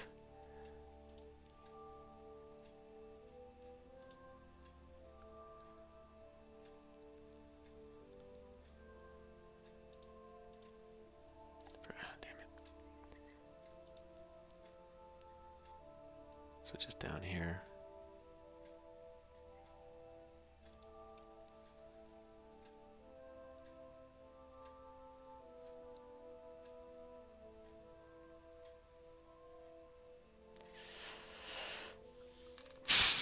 Holy crap.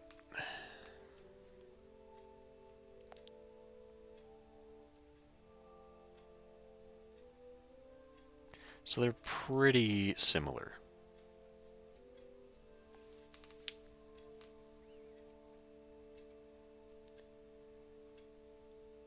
They're pretty darn similar.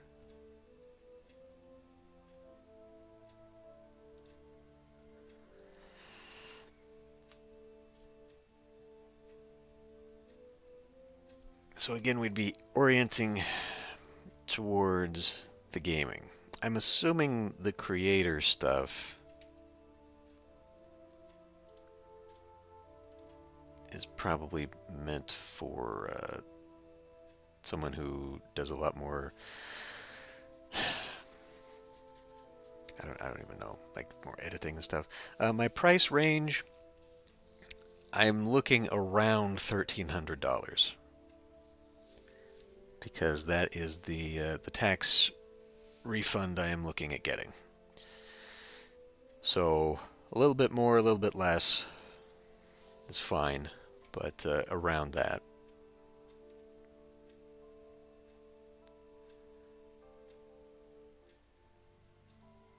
These are all so similar.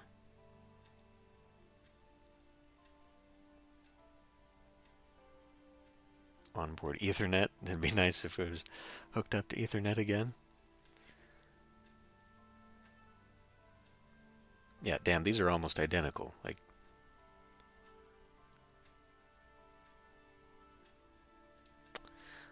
but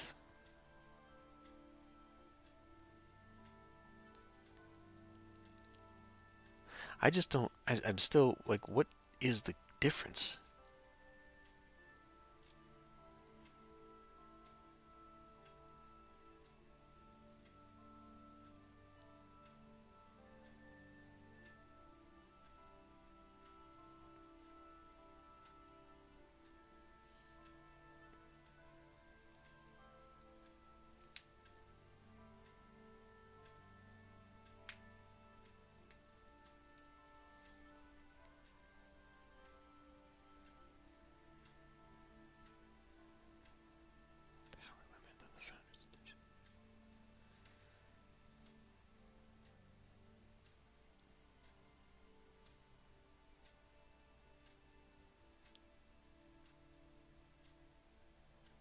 And yeah, I have no intention of overclocking, so yeah. Well, that's where I'm at right now, Zoc. Like, I'm just I'm out here in the water, just completely unaware of things. I haven't paid attention to any of the tech for quite some time, so I have no idea.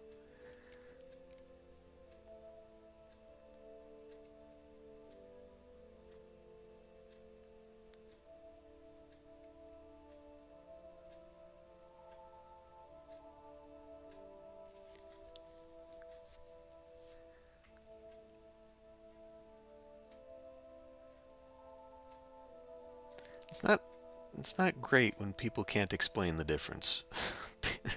Really.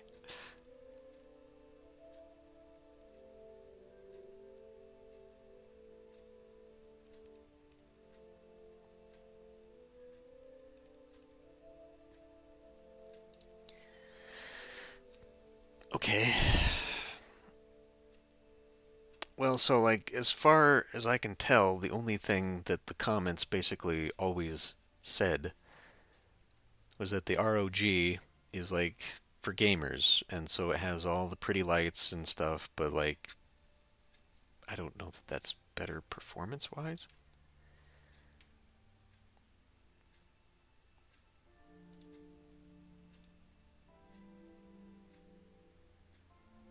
I guess I can look at this comparison again, but I just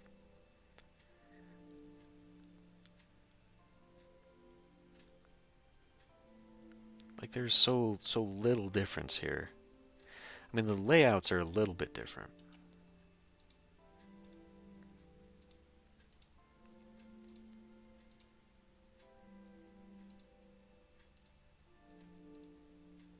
Whatever is going on down here.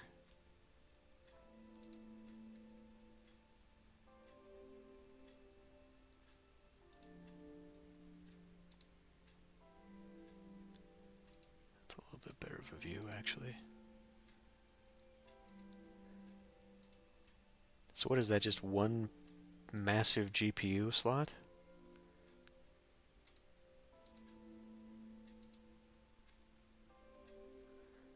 It does.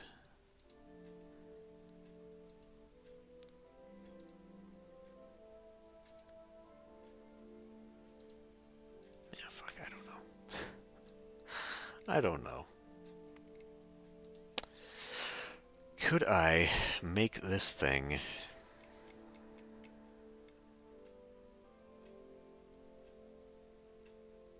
could I force what I want out of it?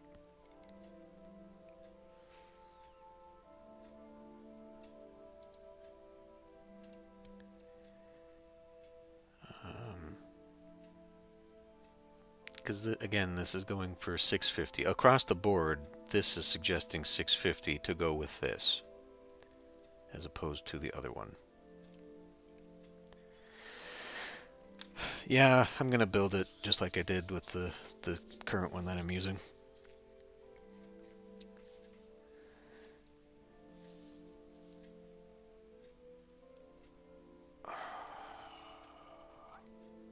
So I guess we go with 650. Again, is it just 650 because I'm orienting this to a gaming computer and so it wants to give me all the fancy gaming lights?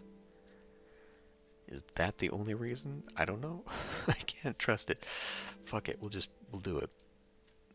I'm really only doing this to look at price right now anyway, so we'll just get a feel for it and I can do a little bit more later. Okay, so motherboard. We'll go with the Asus just to make it all work together. We'll go with that. Now, what's the difference between this EF? Fuck. Oh, wow. Okay, so if I did go with the TUF, fuck it. Let's just look at them all. See, the EI. I don't even know what that means, other than price. We'll keep that out of the running just based on price. E, F, and E. Man. This stuff didn't used to be so hard.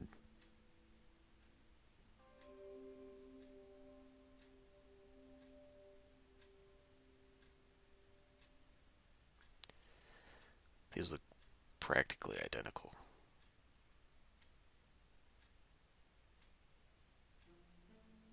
Yeah, like this isn't giving me any difference. I'd have to actually look at like performance and all that. But I guess based upon just ratings, we'll just go with this one. These parts have potential issues or incompatibilities. Okay, well, fuck. Why did it suggest that then?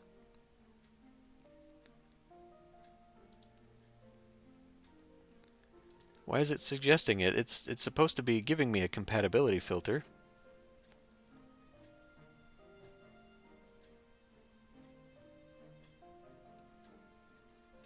I'm curious as to why.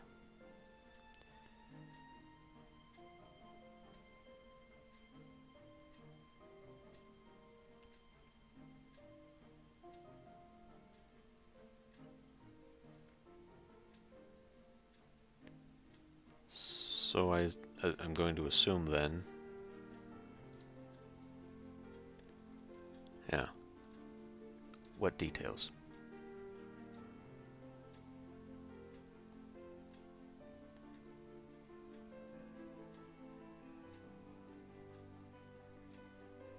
Does not include a yeah, okay, fine.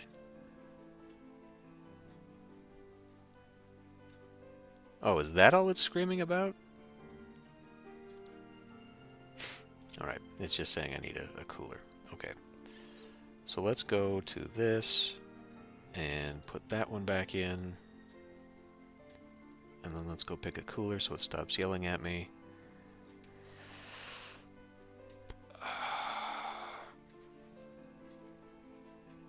Is that enough? I guess. Good ratings, good price.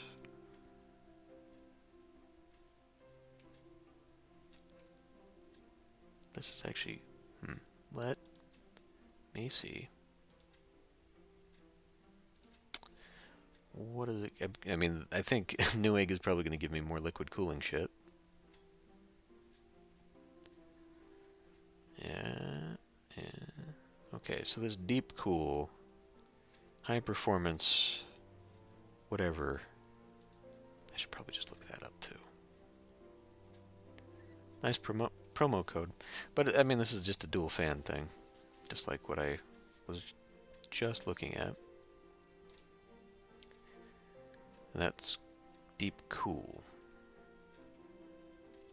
Is that on here?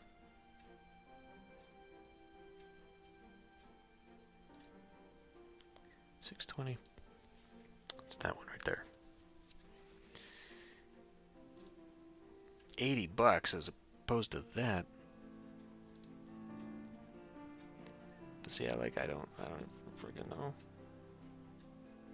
That seems to be alright. Best CPU cooler.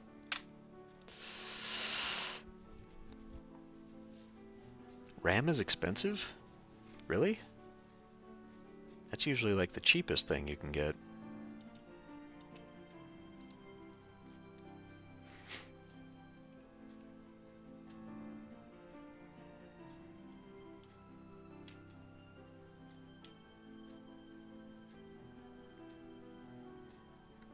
Wow.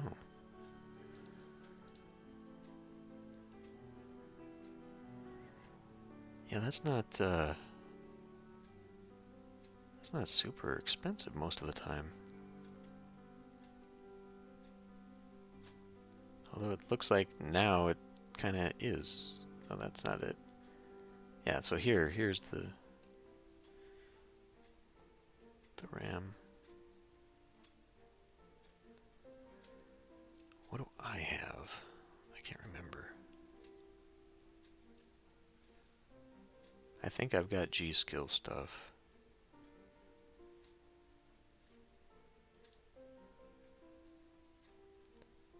Stone RAM.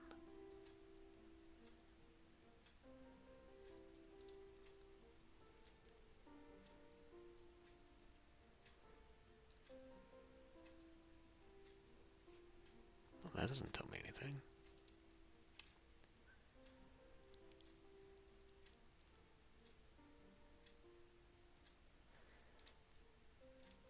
You used to be able to see so much more in Windows. Like I could actually just drill in and it would tell me every component I had in my computer. And now it's just a pain in the ass.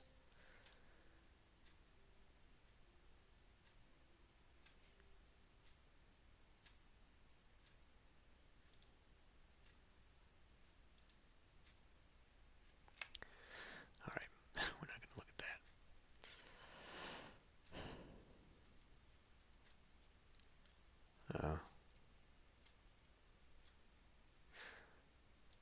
Yeah, I don't know. Anyway, let's go a different route with this, and we will look up CPU coolers. Okay, so this Thermalright thing, see, I mean, that's so cheap, but is it any good? bestseller here is this Deep Cool. Yeah, so that thing. So this. Again, that is just only really according to Newegg. What does this say? So this one, this review site, Tom's Hardware, says Thermalright is actually the best one. Why? I don't know.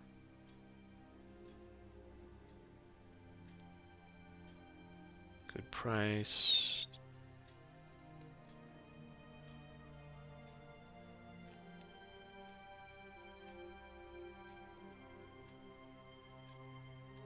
Okay. Where's the Deep Cool? Okay, 620.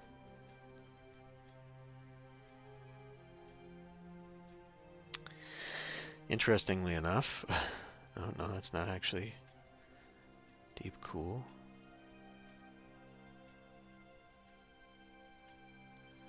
So now this one, this 620 must have come out just after that.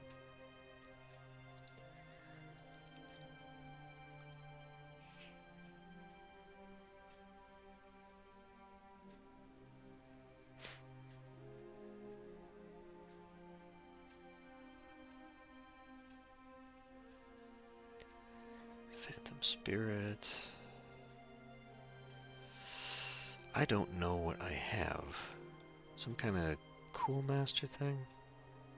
So the one on my current computer was popular a while ago. It was that radiator looking thing. The big chunky fan on top of like the pipes that could not fit in a slim case because it stands so tall.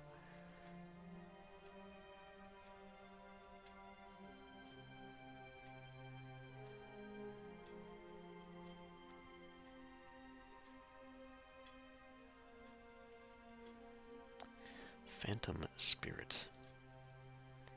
Is that even on here? So this. So it looks like people are saying the Thermalright is fine because it is cheap.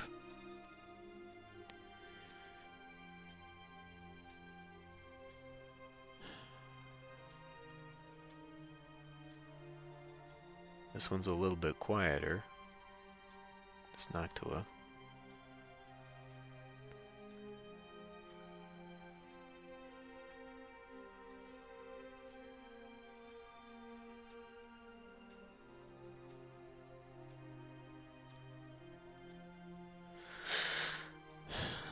Gotta scroll down quite a ways just to even see the Deep Cool stuff. So this is a little bit louder.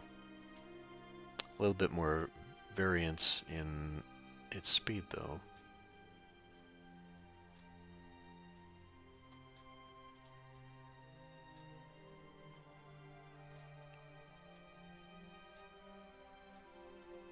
Overall, I don't know, what is this one? It's got pretty good reviews.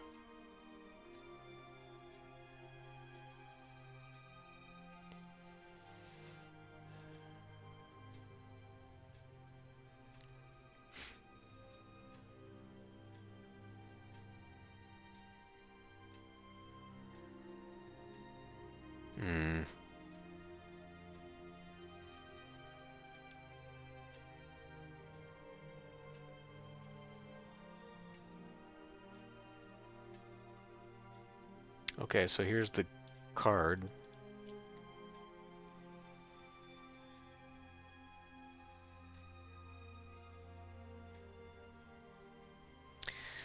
They say it's got a bad noise to it. The one did. The one review said it's got a noise.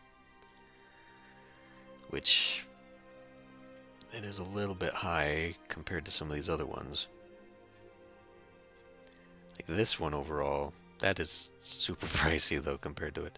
Fuck it, we'll go with this one. We'll just add it.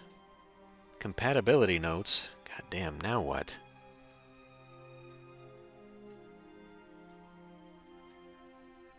Disclaimer, some physical constraints are not checked, such as RAM clearance with CPU. Okay.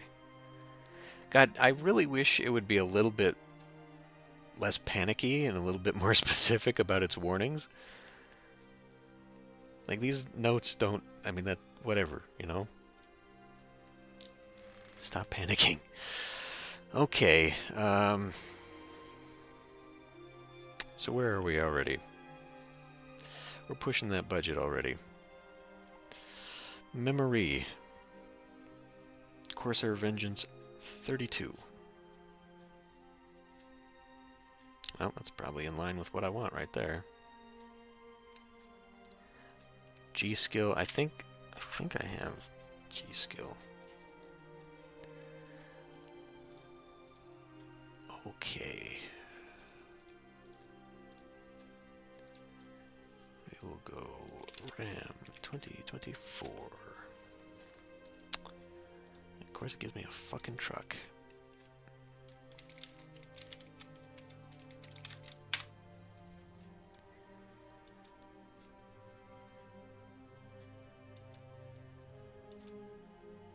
Probably want DDR5, since that's what we're able to get now.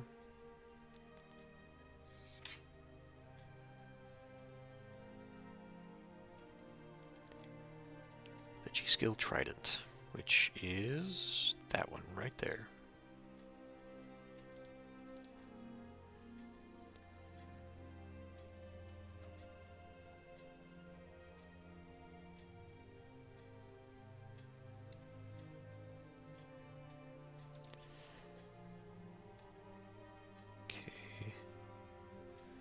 Best overall is Clev Crass. I've never even heard of that.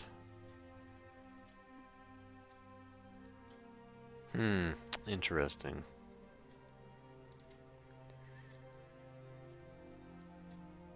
Okay. So another couple for the G-Skill. Corsair. So 2 websites post G-Skill above Corsair, and then this third website, Games Radar, doesn't, it's got stuff I've never even heard of, so I think I will take that under advisement. And what is, let's go back. Let's see what this recommends to me.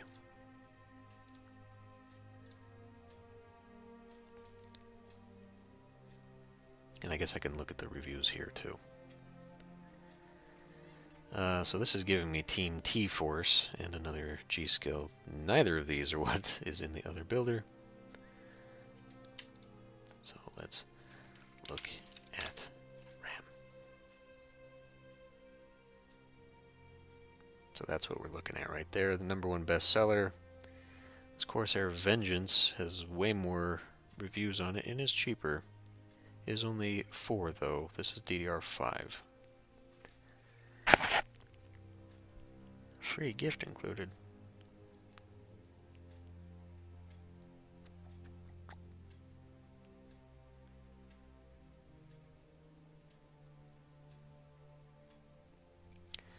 We'll go with it.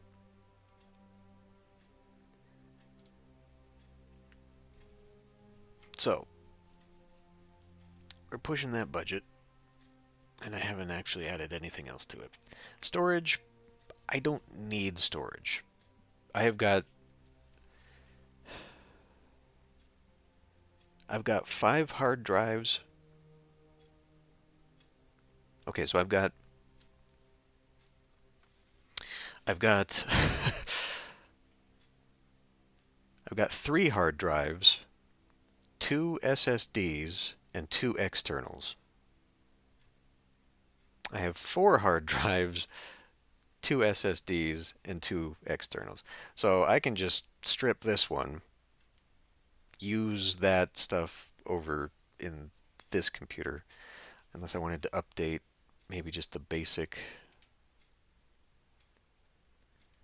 2 terabytes, huh?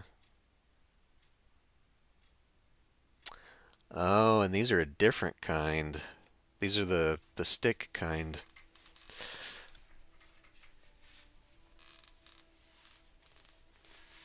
which is a thing in that motherboard. So I could get one.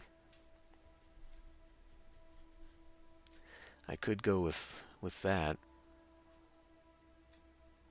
just as my base level.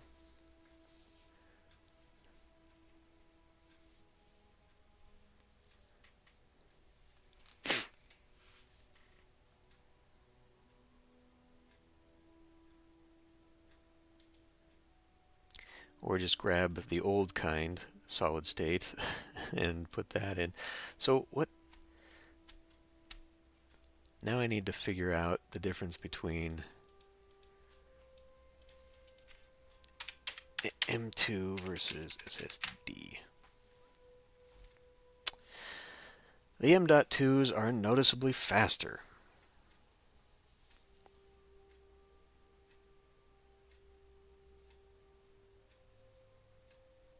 Holy shit. SSDs have a maximum speed of 600 megabytes a second. An M2 has 4 gigabytes per second. It's not just noticeably faster, it's considerably faster. I mean, that would be something I'd want for a gaming computer. For sure.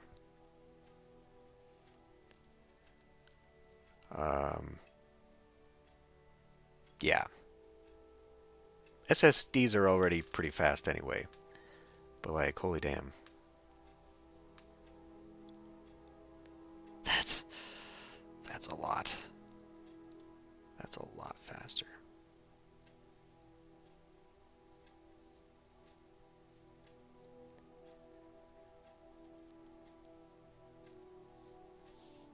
And as someone who does a lot of file transferring, that might actually be really good.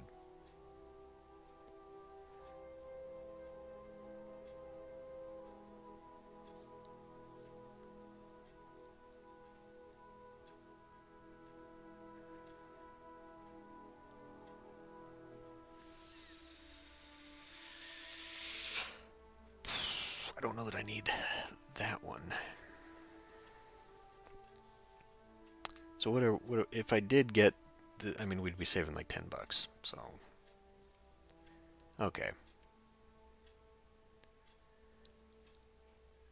So there's the 980 versus the 970.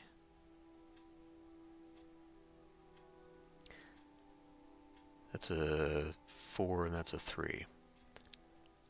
What is the motherboard we're looking at?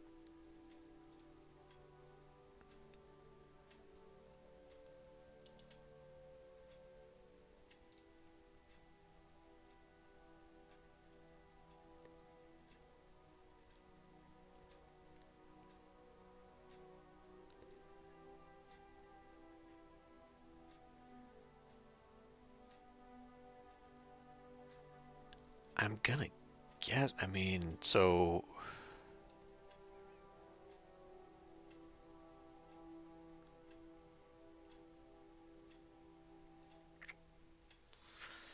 one way to find out, I guess, is just to put it in here and see. Storage.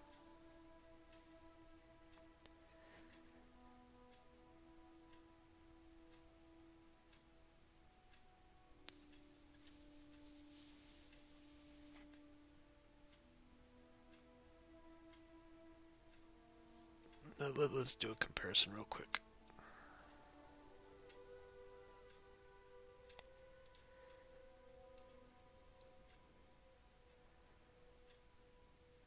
Like, aside from this, and I don't even know what this means, to be honest with you.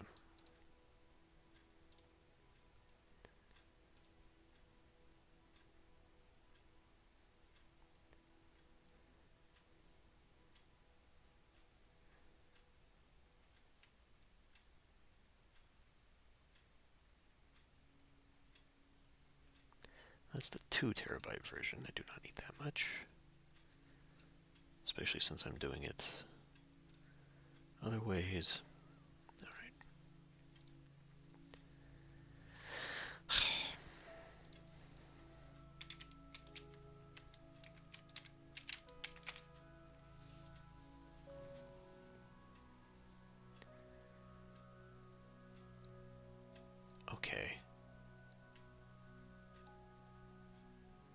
So it's double the giga transfers per second.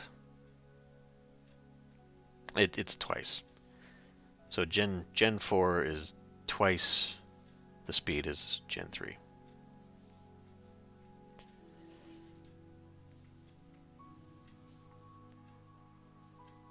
But, okay. But it needs a slot for it. Which, does this have a slot for it? And it doesn't seem like it does. I don't...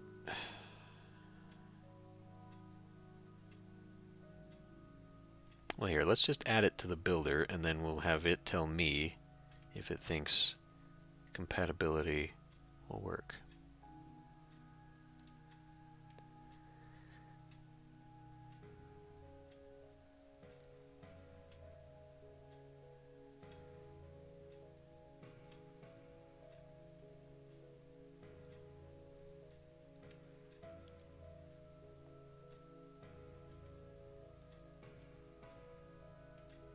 Is it not added to this?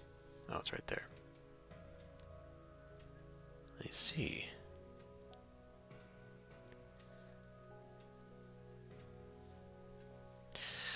I don't know.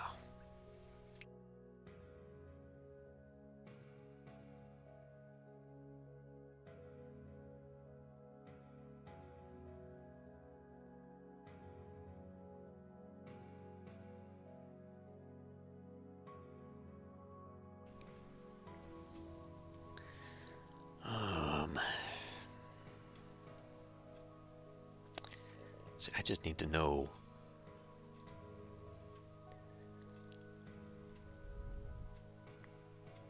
what that slot is.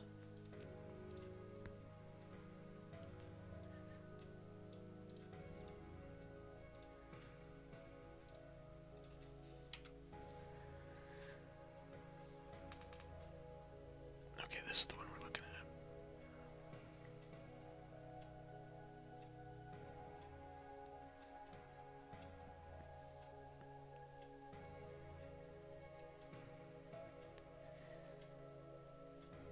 Okay, so it does have the slot.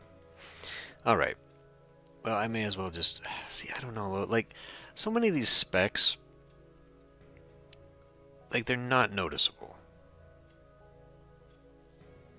Like, yeah, it would be a little bit better, but is it actually going to be better just straight up?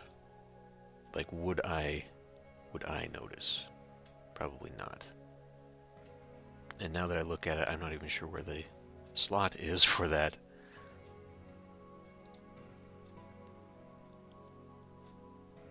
Is that right there?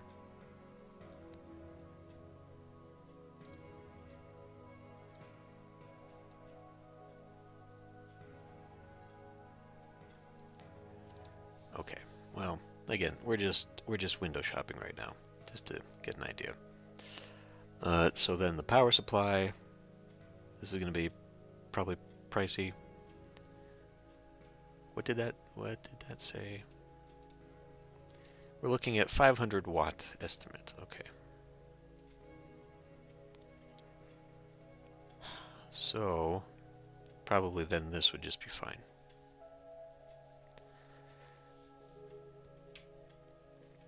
I'm sure that would do just fine.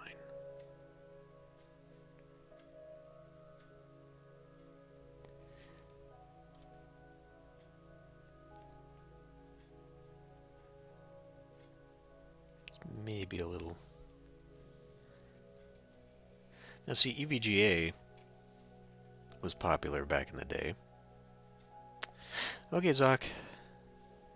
I'll see you some other time.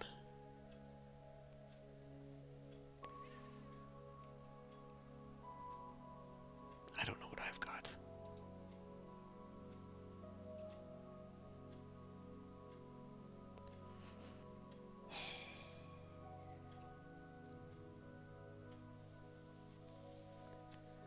How do I even look at this stuff?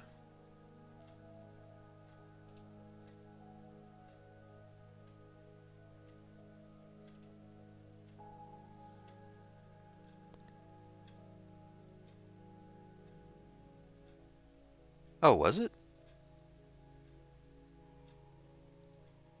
Well, that's not good.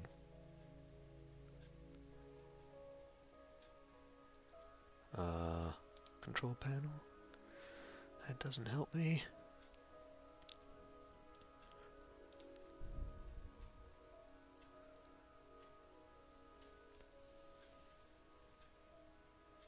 Oh.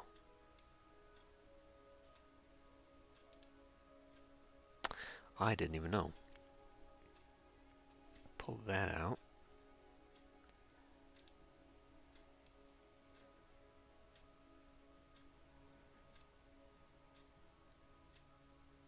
Oh, wow. Yeah. Viewership dropped significantly. Just all of a sudden.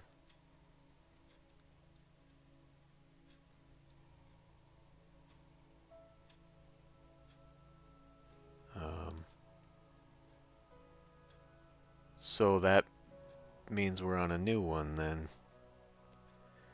That's not great. Huh. I wonder why that happened.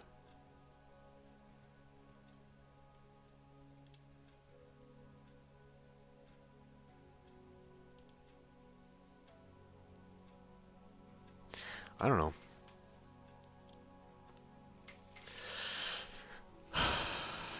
See, I need another setup that tells me better stuff. Because right now, OBS isn't giving me much of anything. And then if I look at my YouTube studio, I mean, it sort of just tells me like viewership. That's really the only analytics I can see here.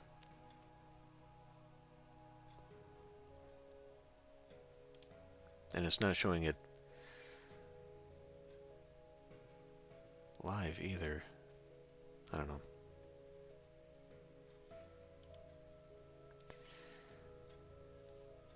Huh.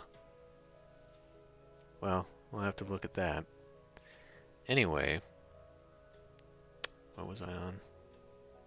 All right.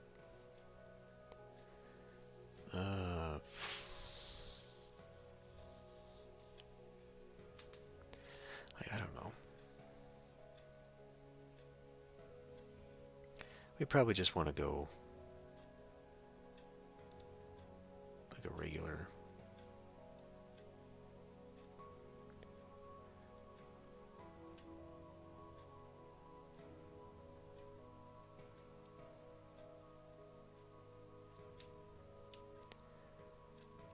What was...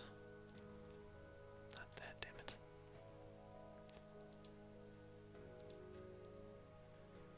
It's a little high.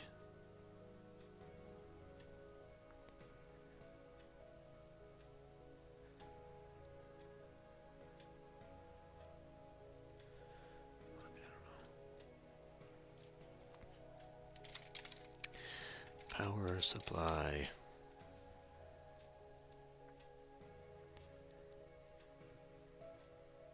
Sama. See, I've never even heard of Sama.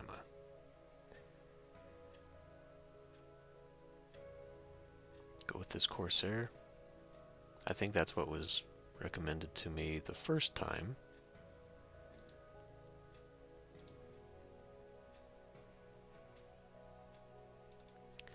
We'll go back into it.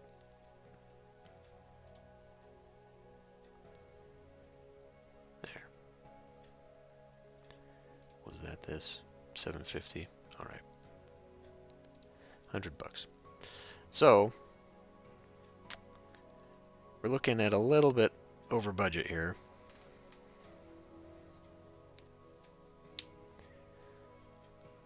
I don't need a monitor. I've got one sitting right here. One of the very few benefits... Ooh, I wonder. One of the very few benefits of the job that I currently have is that my boss was willing to buy me computer stuff that I needed. In fact, she had said that if needed, she would buy me a work computer.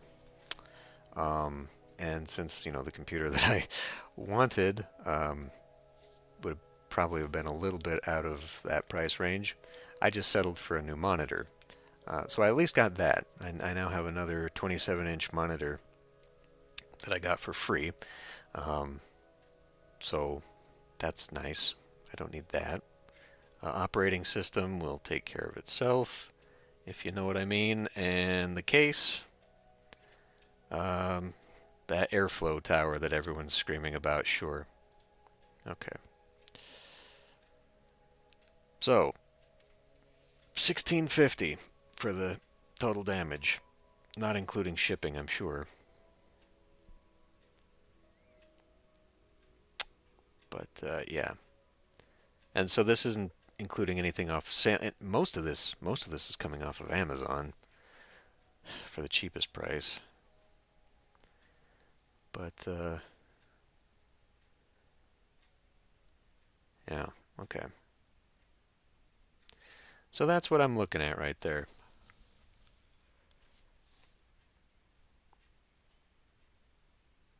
So like I said, I'm looking at getting $1,300-ish here soon.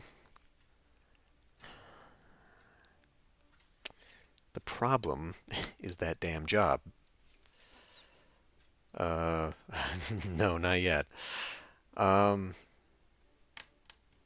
because once again, this month is going to be really bad for my hours, like worse than last time, even. So that's already a good chunk of money coming out of my own savings just to make up for that shortfall.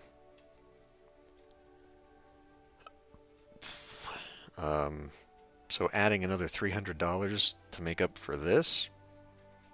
I don't know.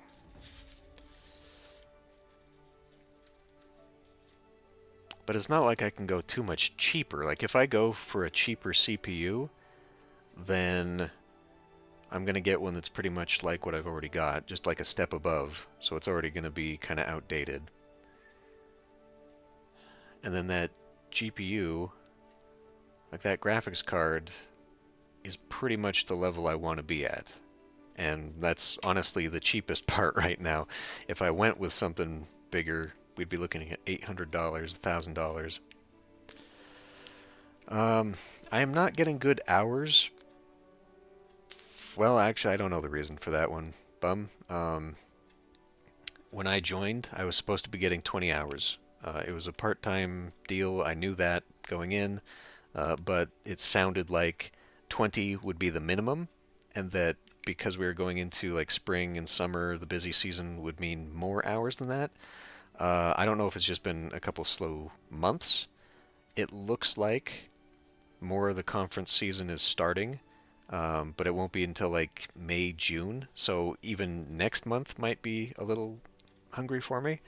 But even if that just goes back up to 20 hours a week or like 25, whatever, it's a long time to hold off on that. So I don't know. It's not been good at all. It's been really bad actually. So yeah, we're gonna get another new job here pretty soon, probably. Yeah, Zoc, I got this. So I was working at the warehouse. I think that's probably the last job you would have known about. I was working at a glass shop. And no, I did not like that. And I finally got out of it after applying to many jobs.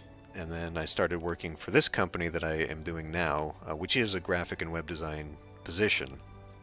It's for like a meetings company and conference company or whatever. Anyway, but yeah, like I've been saying, it doesn't pay enough, and so once again, I'll be looking for something else to do.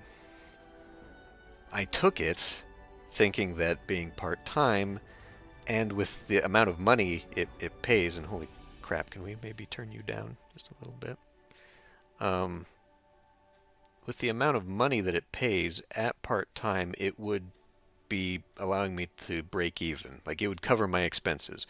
And because it was part-time, it was going to give me enough time to work on other things, like another YouTube channel or make a game or something.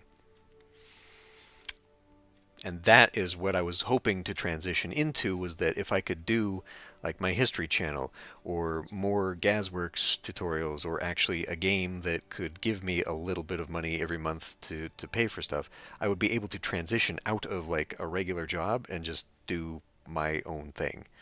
Um, but again, because this whole thing is now built on sand and is falling out from under me again, I can't rely on having my expenses paid while I work on other stuff. So the smart choice is just to go looking for another steady paycheck. This isn't great. But part of the reason I am taking the risk now to buy this computer when I am not terribly financially stable is because it would allow me to have that separate computer for the other projects, and like I could just get started on it, because it's either that or I basically wait another 3 months. Like all this project shit that I've talked about for like the last decade just keeps getting put off and put off and put off, and I can't keep doing that. So I am a fan of history, Bum. In fact, I have a degree in it.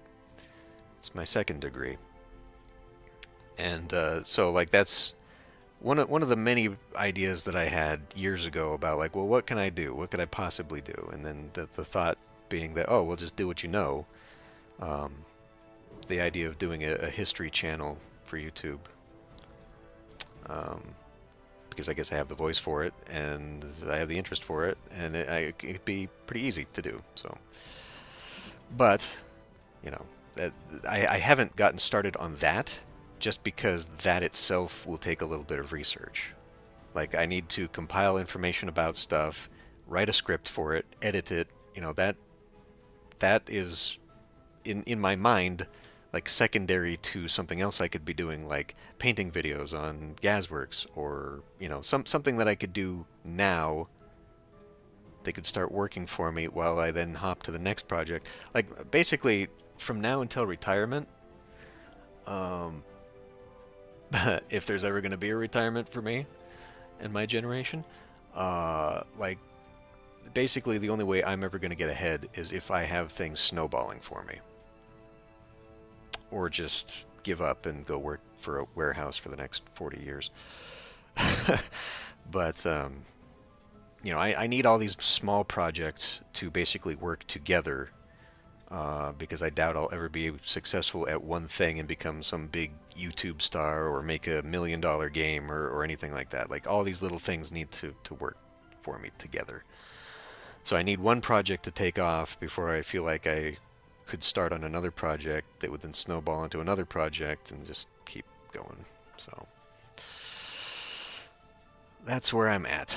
And I guess that's my midlife crisis. Now, I get to have that, trying to find some semblance of stability and just do something. But it's unfortunate that sort of giving up and just taking an average Joe job has been better for me. Like if I had stayed in that warehouse job the past 2 months, this would have been no problem. I would have bought a super high-end gaming computer last month, and I would have money in the bank, and we'd just keep on rolling. But I would hate every minute of every day. So that's the choice. The smart choice would just be going for the steady paycheck and just dealing with it.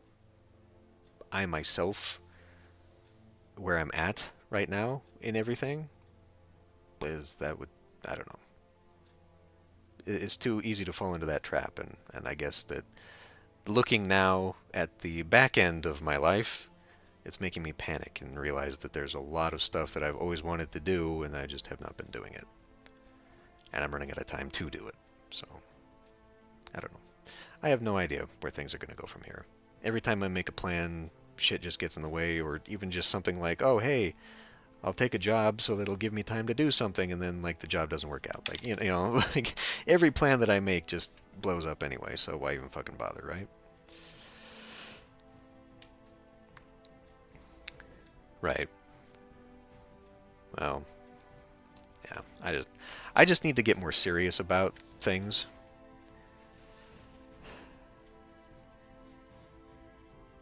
Yeah. Well, the I have considered before doing like a voice-over deal, or doing like narrating ebooks or audiobooks rather. And then like for the history, now that you mention that thing, the history video idea was going to be bite-sized. Like I was looking at doing not like the big half an hour, hour and a half documentaries that everyone else is doing, but like I was going to do more like eight. So the actual premise was 8 to 11 minutes. Um, let's just go to a different song, because according to YouTube analytics and research, 8-minute videos are like the most popular. That's the attention span everybody has. And 8 minutes, I guess, is where YouTube allows you to do like multiple ads. Um, so like that's the bare minimum you need for ad revenue. And then like 11 minutes would be um, just like a little bit longer, but also within the range of attention.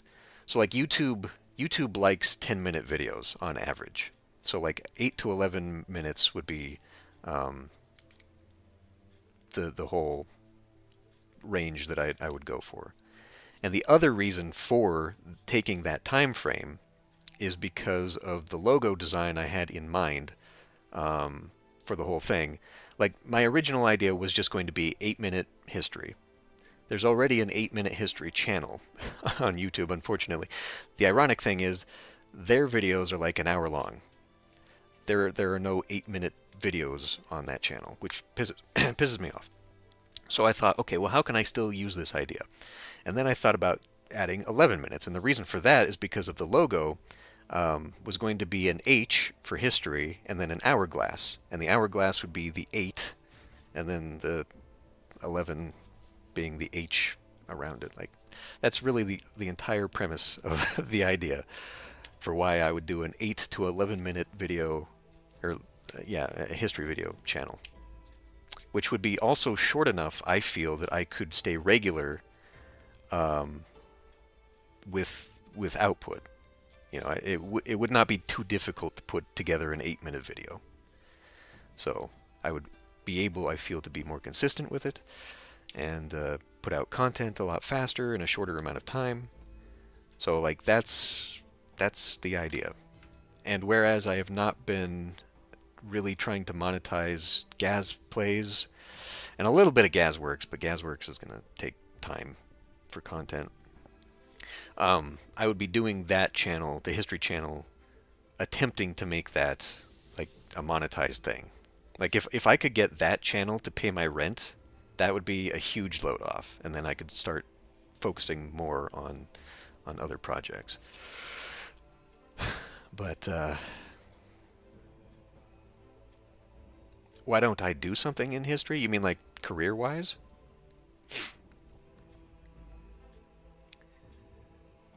Um, well, so it was just going to be 8/11 history or something like that. Was just the idea. Um, Mostly because it's not really what I wanted to do. Like the only thing I could really do is teach. If all I did was history, if I had gotten a dual degree in like history or archaeology or history and anthropology or something like that, then I feel like I could go into uh, like an academic field with it.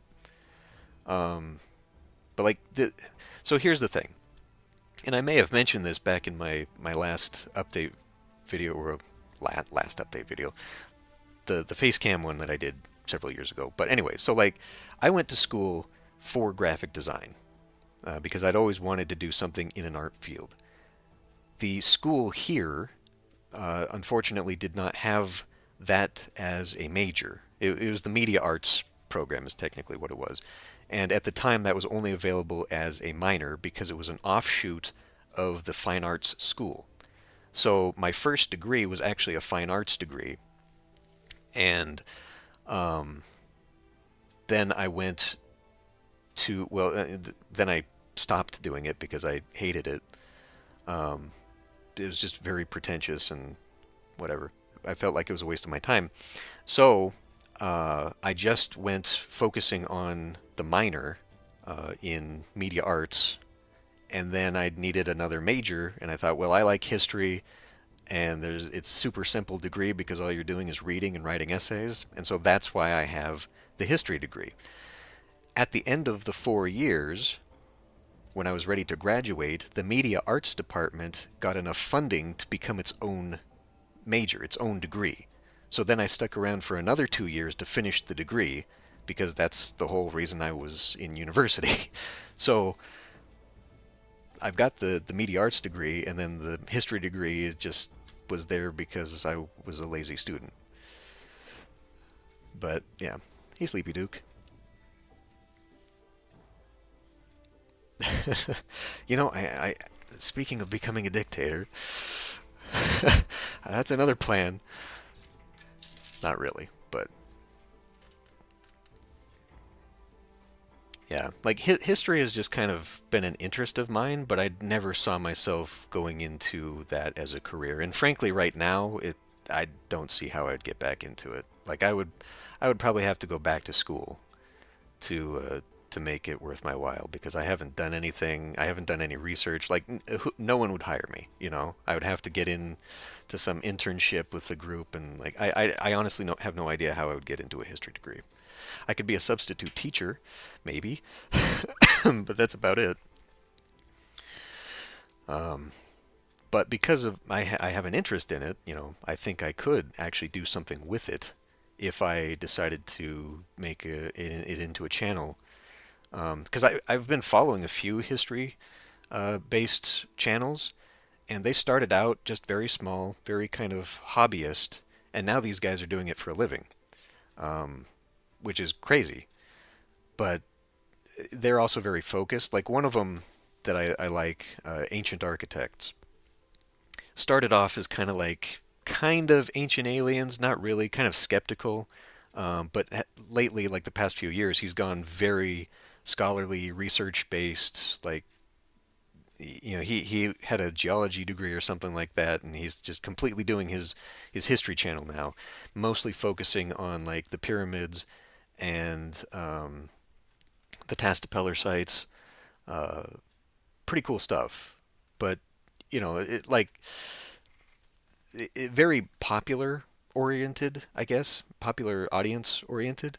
Um, but you see that, and it works for people. There's another one that I watched a while ago, actually. It was on like Japanese history, um, specifically like during the Sengoku Jidai. Uh, and there was another one for just general Asian history. But he did like a bunch of videos on like the Romance of the Three Kingdoms and just broke that down by like chapter and stuff. Anyway, these small channels just got huge basically overnight, like within a year, and then now I haven't seen a video from them since. Like I'm pretty sure they're just living off the ad revenue, the residuals from the stuff that they've already done. So like it would be really nice to get to that point. Even not just making a living, but like I said, just paying rent or like a major chunk of my bills so that I could just focus on like then, this part-time thing would be enough and I could just still have time to work on other projects. But yeah, so I don't know. Like I've got ideas on how I want to do it. It's just basically doing it. And I've got a really bad habit of requiring like all my ducks in a row. Um, like I'm a big picture guy. I like having all my information there, then I can just go for it. Um, but this is I'm just there's the perfect time is never going to exist, unfortunately. This is just like I got to get started and hope for the best kind of deal.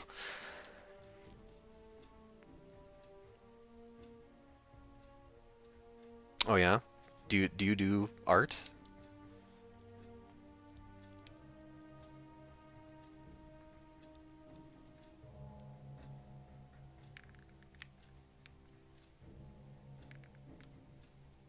Because that's something else too.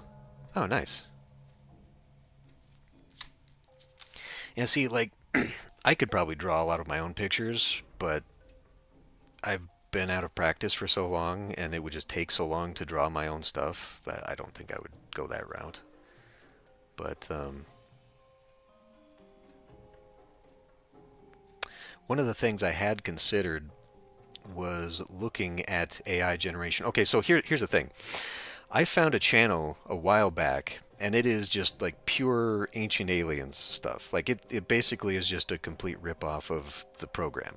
It has no new information. It's just a rehash, whatever. I am convinced it is 100% AI.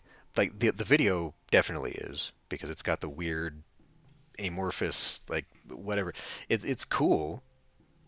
I have no idea how they managed to get it to do that. But anyway, so like the video is completely AI, graphics, all that stuff. I'm convinced the thumbnail is. I'm pretty sure the voice is, and maybe even the script.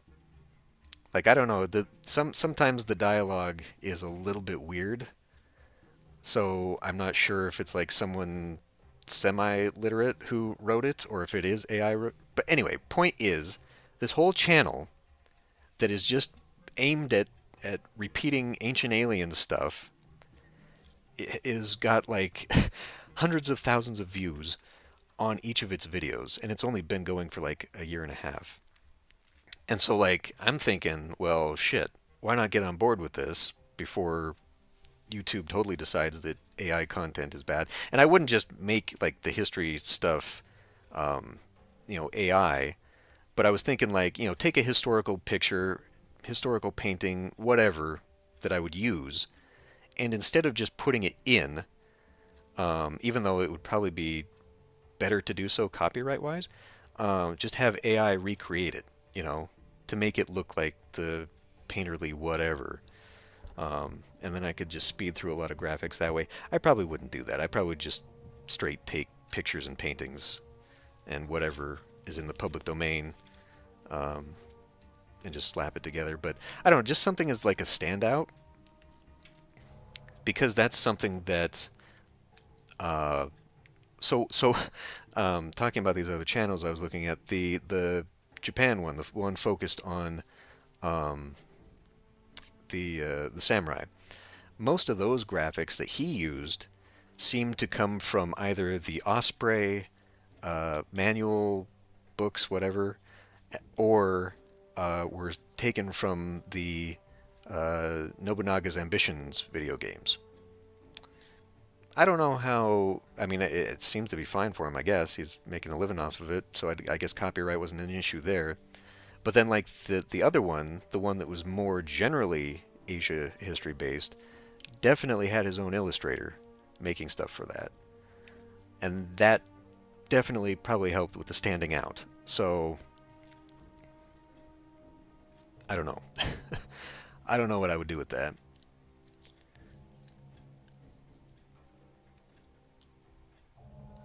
Yeah, well, that's the other thing too, that people actually prefer seeing the real thing. But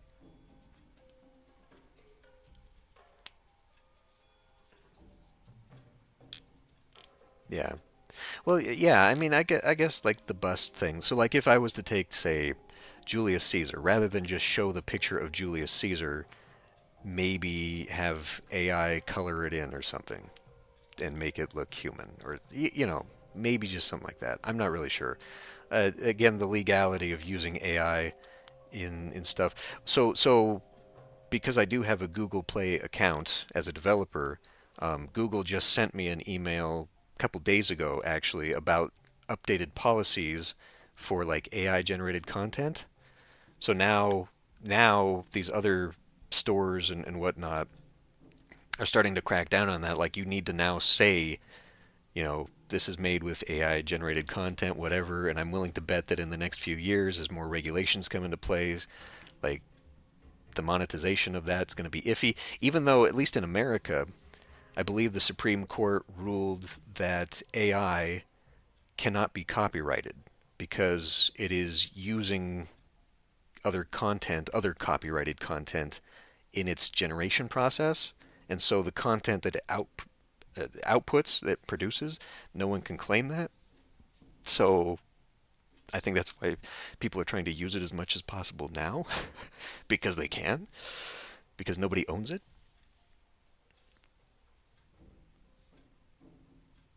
I have seen that actually. Yeah, I have seen painted statues and stuff. That's interesting,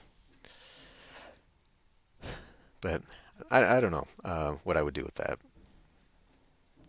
But anyway, yeah, I would definitely, if I need an illustration, I could definitely get in touch with you. I should probably work on actually making the videos first, but when we get to that point,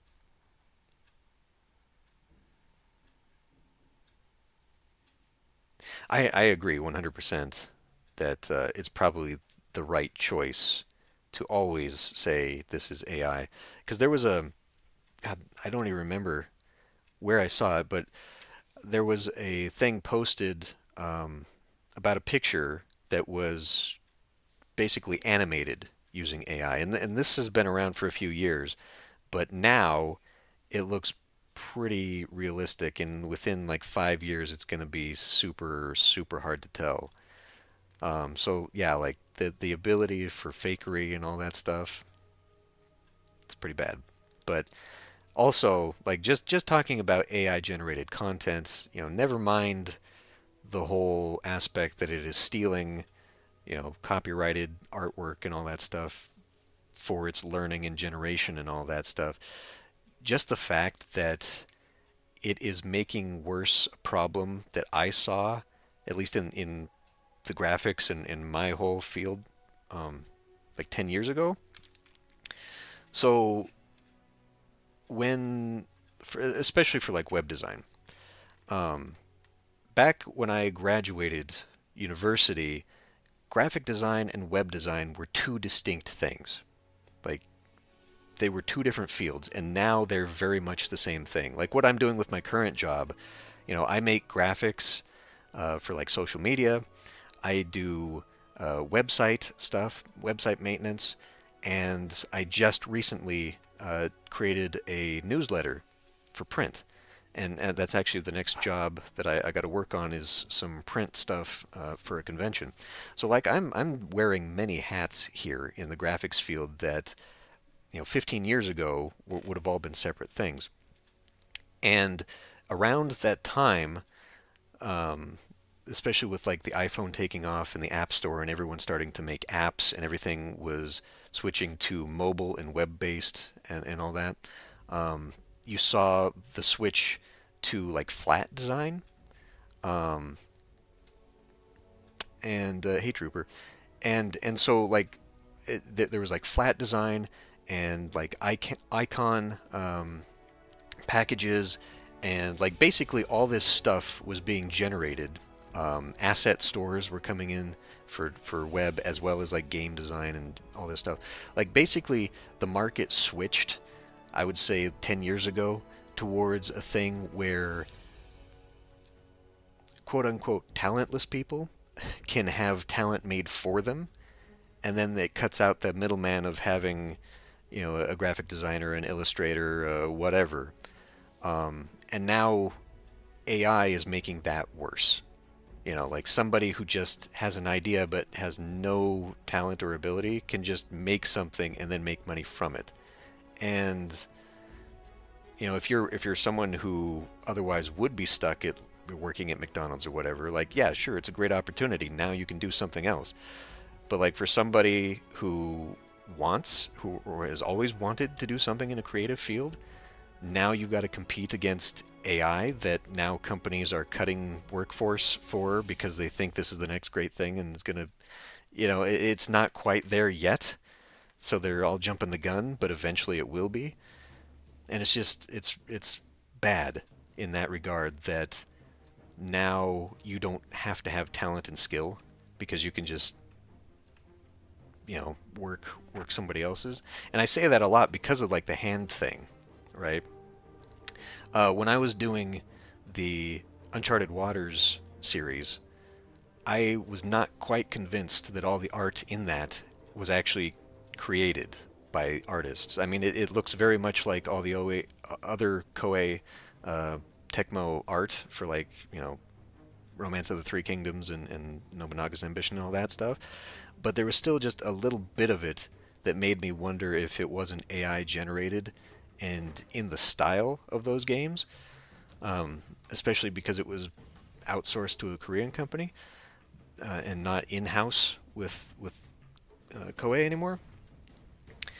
But like the hands are fine in that, the eyes are fine and all that, and so like this AI thing where the eyes, the teeth, the hands are off. If you had an actual artist with that stuff, they could take the image, the generated image, and then fix those things. And so that's kind of what I was suspecting happened with Uncharted Waters, was that they probably generated a lot of fast images and then sent it to an art team to fix all the flaws and all that stuff. But that's why I'm still a little miffed. Man, I can't make this quieter. A little miffed about, I guess, the democratizing of like the art and stuff, because if these people who were making money off of this stuff really were artists, they would just take these weird images and fix the things that are broken, using the art as a base to actually make it, rather than just saying, "Oh, I generated, all these images of big titty anime girls. Here you go," and then they're all fucked up in certain ways. Like there's no effort, I guess. Even if you're having this thing be creative for you, there's no effort to actually make it art, to fix the mistakes. And I still have problems with that, just from a, not even really a moral standpoint, but just on principle, you know. Like just do something to make it yours. Don't just let the computer do it and there you go.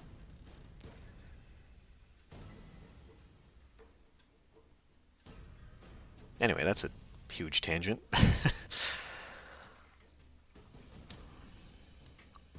That's my rant. But yeah, I do agree that if I do this History Channel thing, it would be far better to just take the photos and paintings and actual historical illustrations that every history program on television ever has done. Because I think most of that is public domain, and there wouldn't be an issue with that anyway. But we'll see. I just feel like I've got to come up with something to make it stand out a bit. I don't think just doing a standard history documentary style editing is going to work for me too much. But then again, it might. Because that's another thing too, and it's a YouTube problem in general, is figuring out your audience.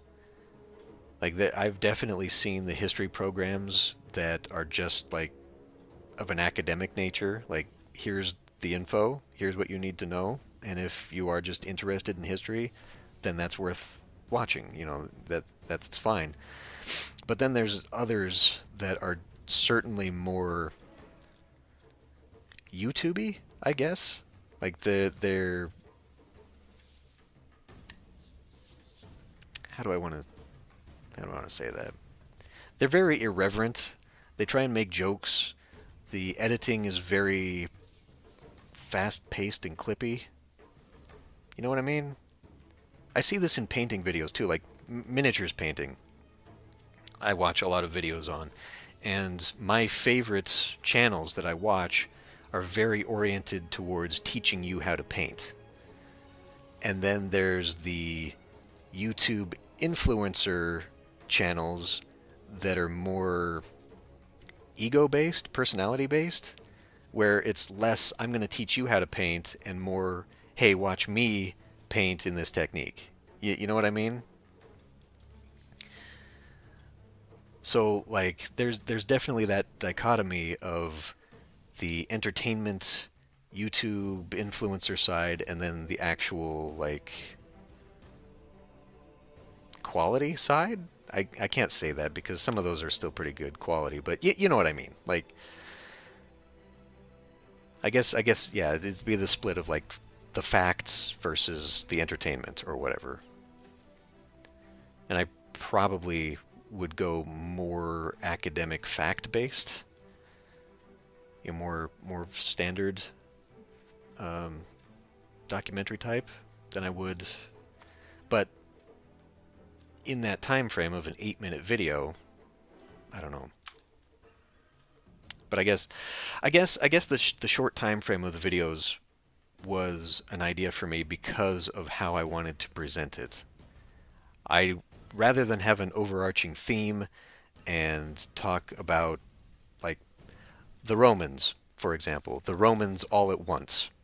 I would break it down to more of like a time frame because the idea would be that I would have playlists for, say, Italian history, which would inevitably include Rome, or be its own. Rome would be its own playlist. But then also pick like a century, and then if there was something really busy, break it down to the decades or the years or something. Like during World War II, I would obviously break it down very fine-tuned.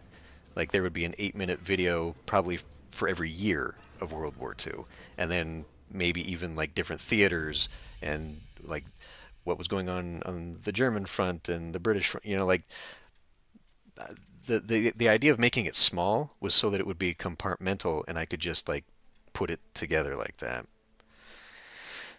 Um, well, see, that's the thing, Zoc. It seems like short videos are good because of attention spans.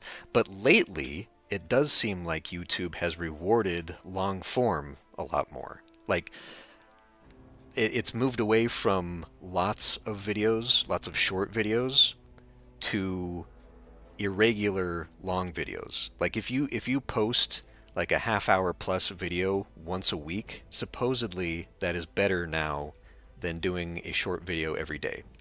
I guess the algorithm prefers that now. So, oh hey, there's an idea, bum. Mickey Mouse isn't in public domain, but Steamboat Willie is. I could do Steamboat Willie versions of every of every historical. I could redraw every historical painting and statue as Steamboat Willie. That would stand out. um, but anyway, yeah. So like, I'm not really sure. I'm not really sure. But my thinking, at least the way I consume YouTube, like I know that people, if people are looking at like an 8-minute video, they're more likely to say, "Oh, well, I have 8 minutes." And then if they're like, "Oh, I enjoyed that," "Oh, there's another 8-minute video. Oh, I'll watch that one." And then before you know it, you've watched like 6 or 7 videos because they're in a bite-sized chunk that you're like, "Oh, this won't take long. This won't take long." But the history-oriented audience, do they like that, or do they prefer long-form documentaries? Like that. There's a lot of research into YouTube that I've never done before that I should probably do if I mean to make it, you know, take it seriously. So,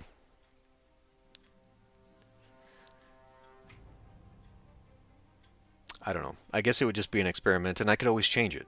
Like if I started, I mean, it would have to change the name of the channel, but if I started out doing short form and it just wasn't working for me, I could occasionally do a long form, or I could do a compilation. Because let's say I did World War II, right? And World War II is not my favorite time period of history, so I would more prefer to do like ancient history. But let's just say I do World War II, and I break each video down by front, by year, by whatever. I could then compile all of that into like World War II, and it would be a 2 hour long video or whatever. And then just compare how that does. Maybe. Or just do I don't fucking know. I'm putting the cart before the horse here. I haven't even started on this thing, but just ideas on how I would do it.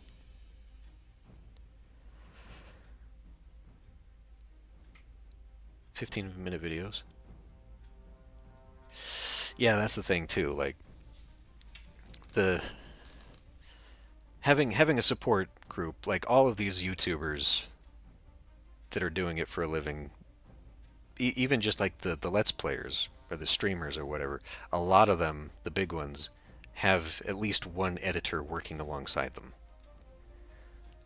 And as someone who has a background in all of this stuff, who would definitely do it myself, um, it would probably take me longer, for sure. So on my part, I would definitely have to make sure that I was setting up a system that was sustainable.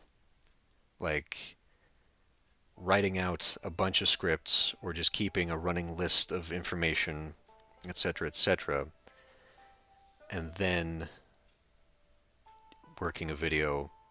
You know, like basically avoiding the burnout, avoiding the getting overwhelmed with stuff. Like the problem that I had with um, my Gazworks channel when I was doing the tutorials, I was putting those out pretty consistently because when I started doing it, I knew enough about Game Maker that I could do a tutorial on it.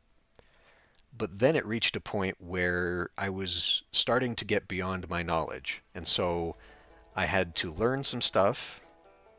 And then obviously I had to make the game the first time so that I could recreate it again for the tutorial. And basically I just ended up stopping because I was looking at a lot more effort than the videos were getting me at the time. And so I just focused my attention on other things. And I think I also made those videos when I was unemployed anyway, so getting a job and a regular paycheck just lost incentive for that stuff. But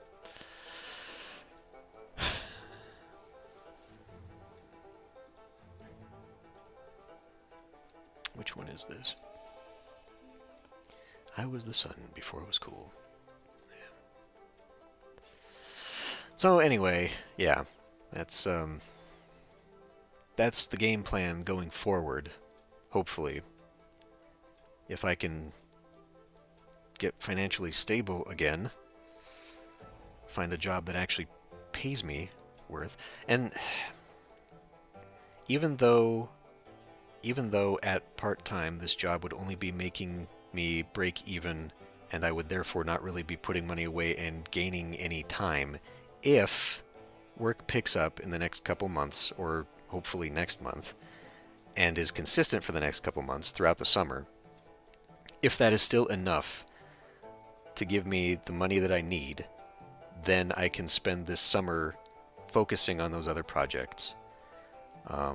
Because frankly, if I decide to go back to like a full-time warehouse job or something like that, I'm afraid I'm going to fall into the same trap that I have been stuck in where I'm just not going to have the energy for anything else, and then I won't do it, you know? Like right now, this is pretty much the best time for me if I really want to get serious about it.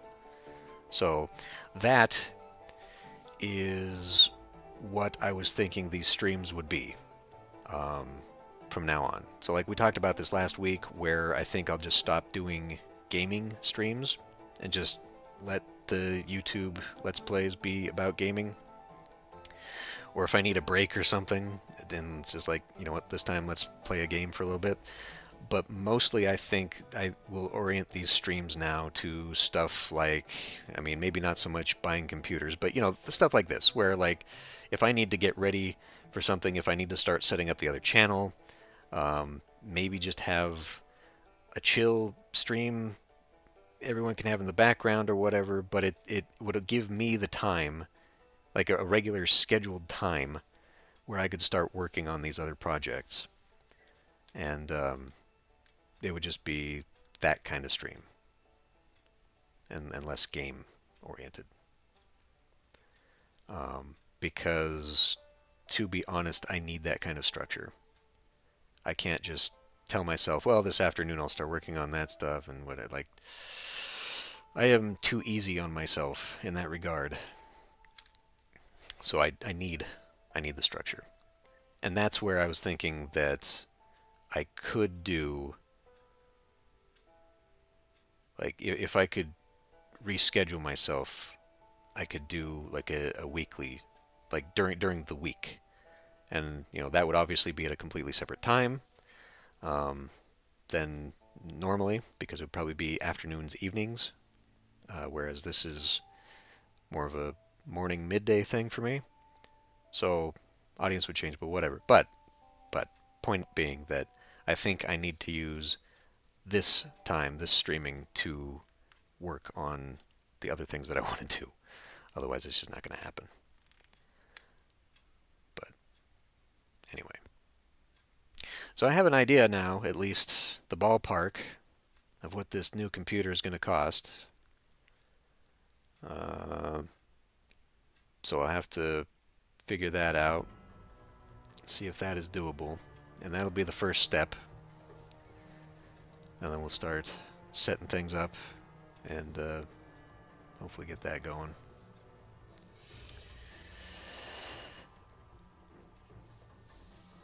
Yeah, I think we will. I think I do have to get more serious about this sort of thing because it's not going to happen on its own, and there's never going to be a perfect time now.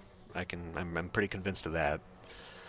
Um, it's just the perfect time for me was when I quit my last job a few years back during well after the COVID lockdown. That would have been the perfect time to get started on this, but can't go back, so got to go forward. Yeah. Good luck with that. Where are we at? Okay, 3.5 hours, so we can probably end the stream for today. All right. Well, thanks for the suggestions. At least it gave me some direction on what to do for this computer. Get that going. Well, yeah. Well, I'm still going to do streaming on Saturdays, like normal. Um, but like I said, I think I will change it from playing games on stream to focusing on the projects. And then if I can get myself to do more time, I'll probably do like streams during the week. But I'm not focusing on that right now. Not going to guarantee that.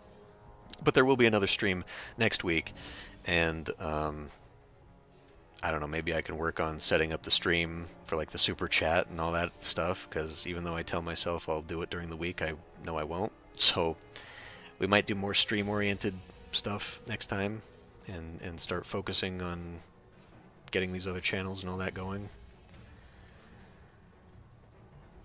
So, yeah.